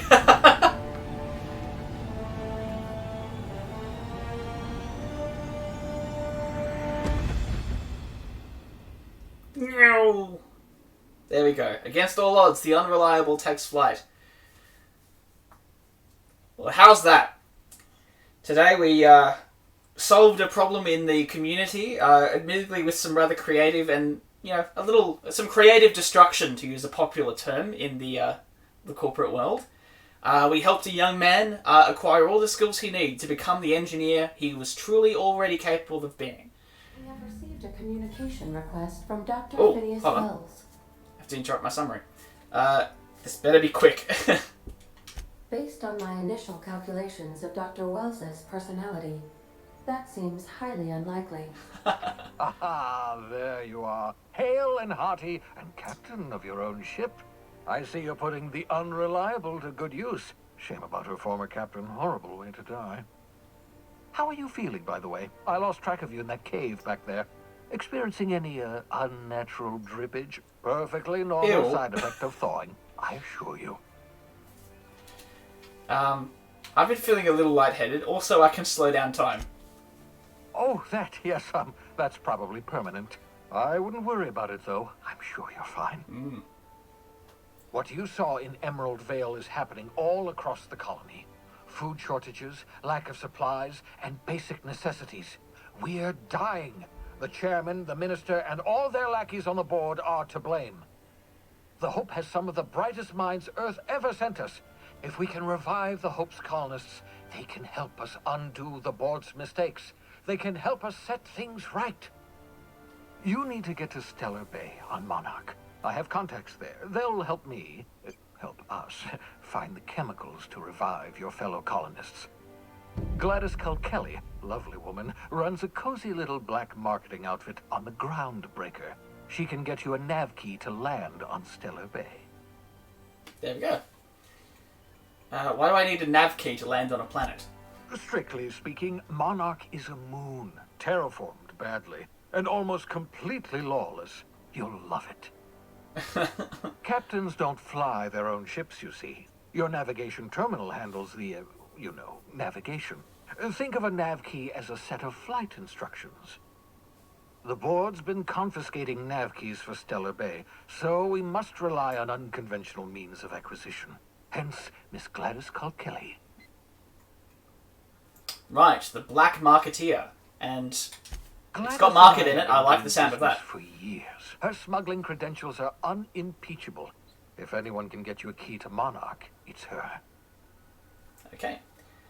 Can't I land somewhere outside of Stellar Bay? In theory, I suppose you could land your ship in Cascadia, and in theory, I suppose you might survive the experience. Cascadia is utterly seething with dangerous, highly aggressive creatures, more than capable of tearing you limb from limb. You'd have to be a lunatic to land in Cascadia, and I'm reasonably certain I tested your brain for incipient signs of insanity. Trust me, talk to Gladys Culkelly. Okay. Fine, I'll go have a word with Gladys. I'll send her a wireless. Gladys. Let her know you're coming.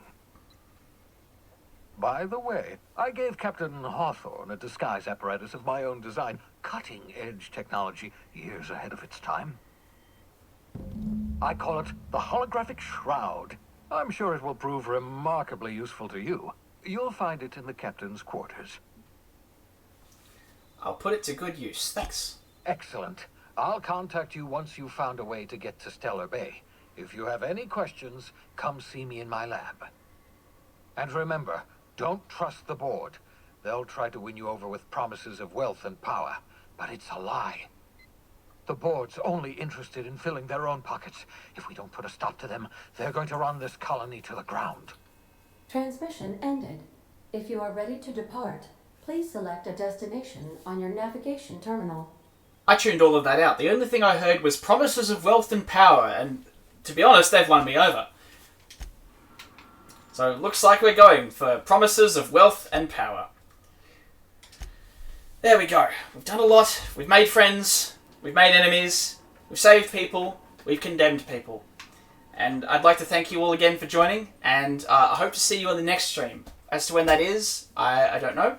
But for anyone who knows me, I will be posting on my Facebook page.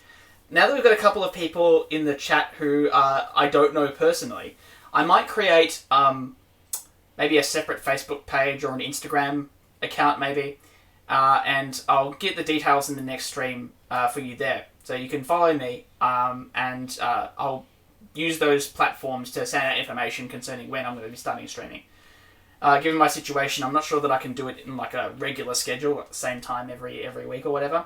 But yeah, I hope that whenever you can follow along and we can go on a journey together. Thank you all very much, and I hope you have a good rest of your day.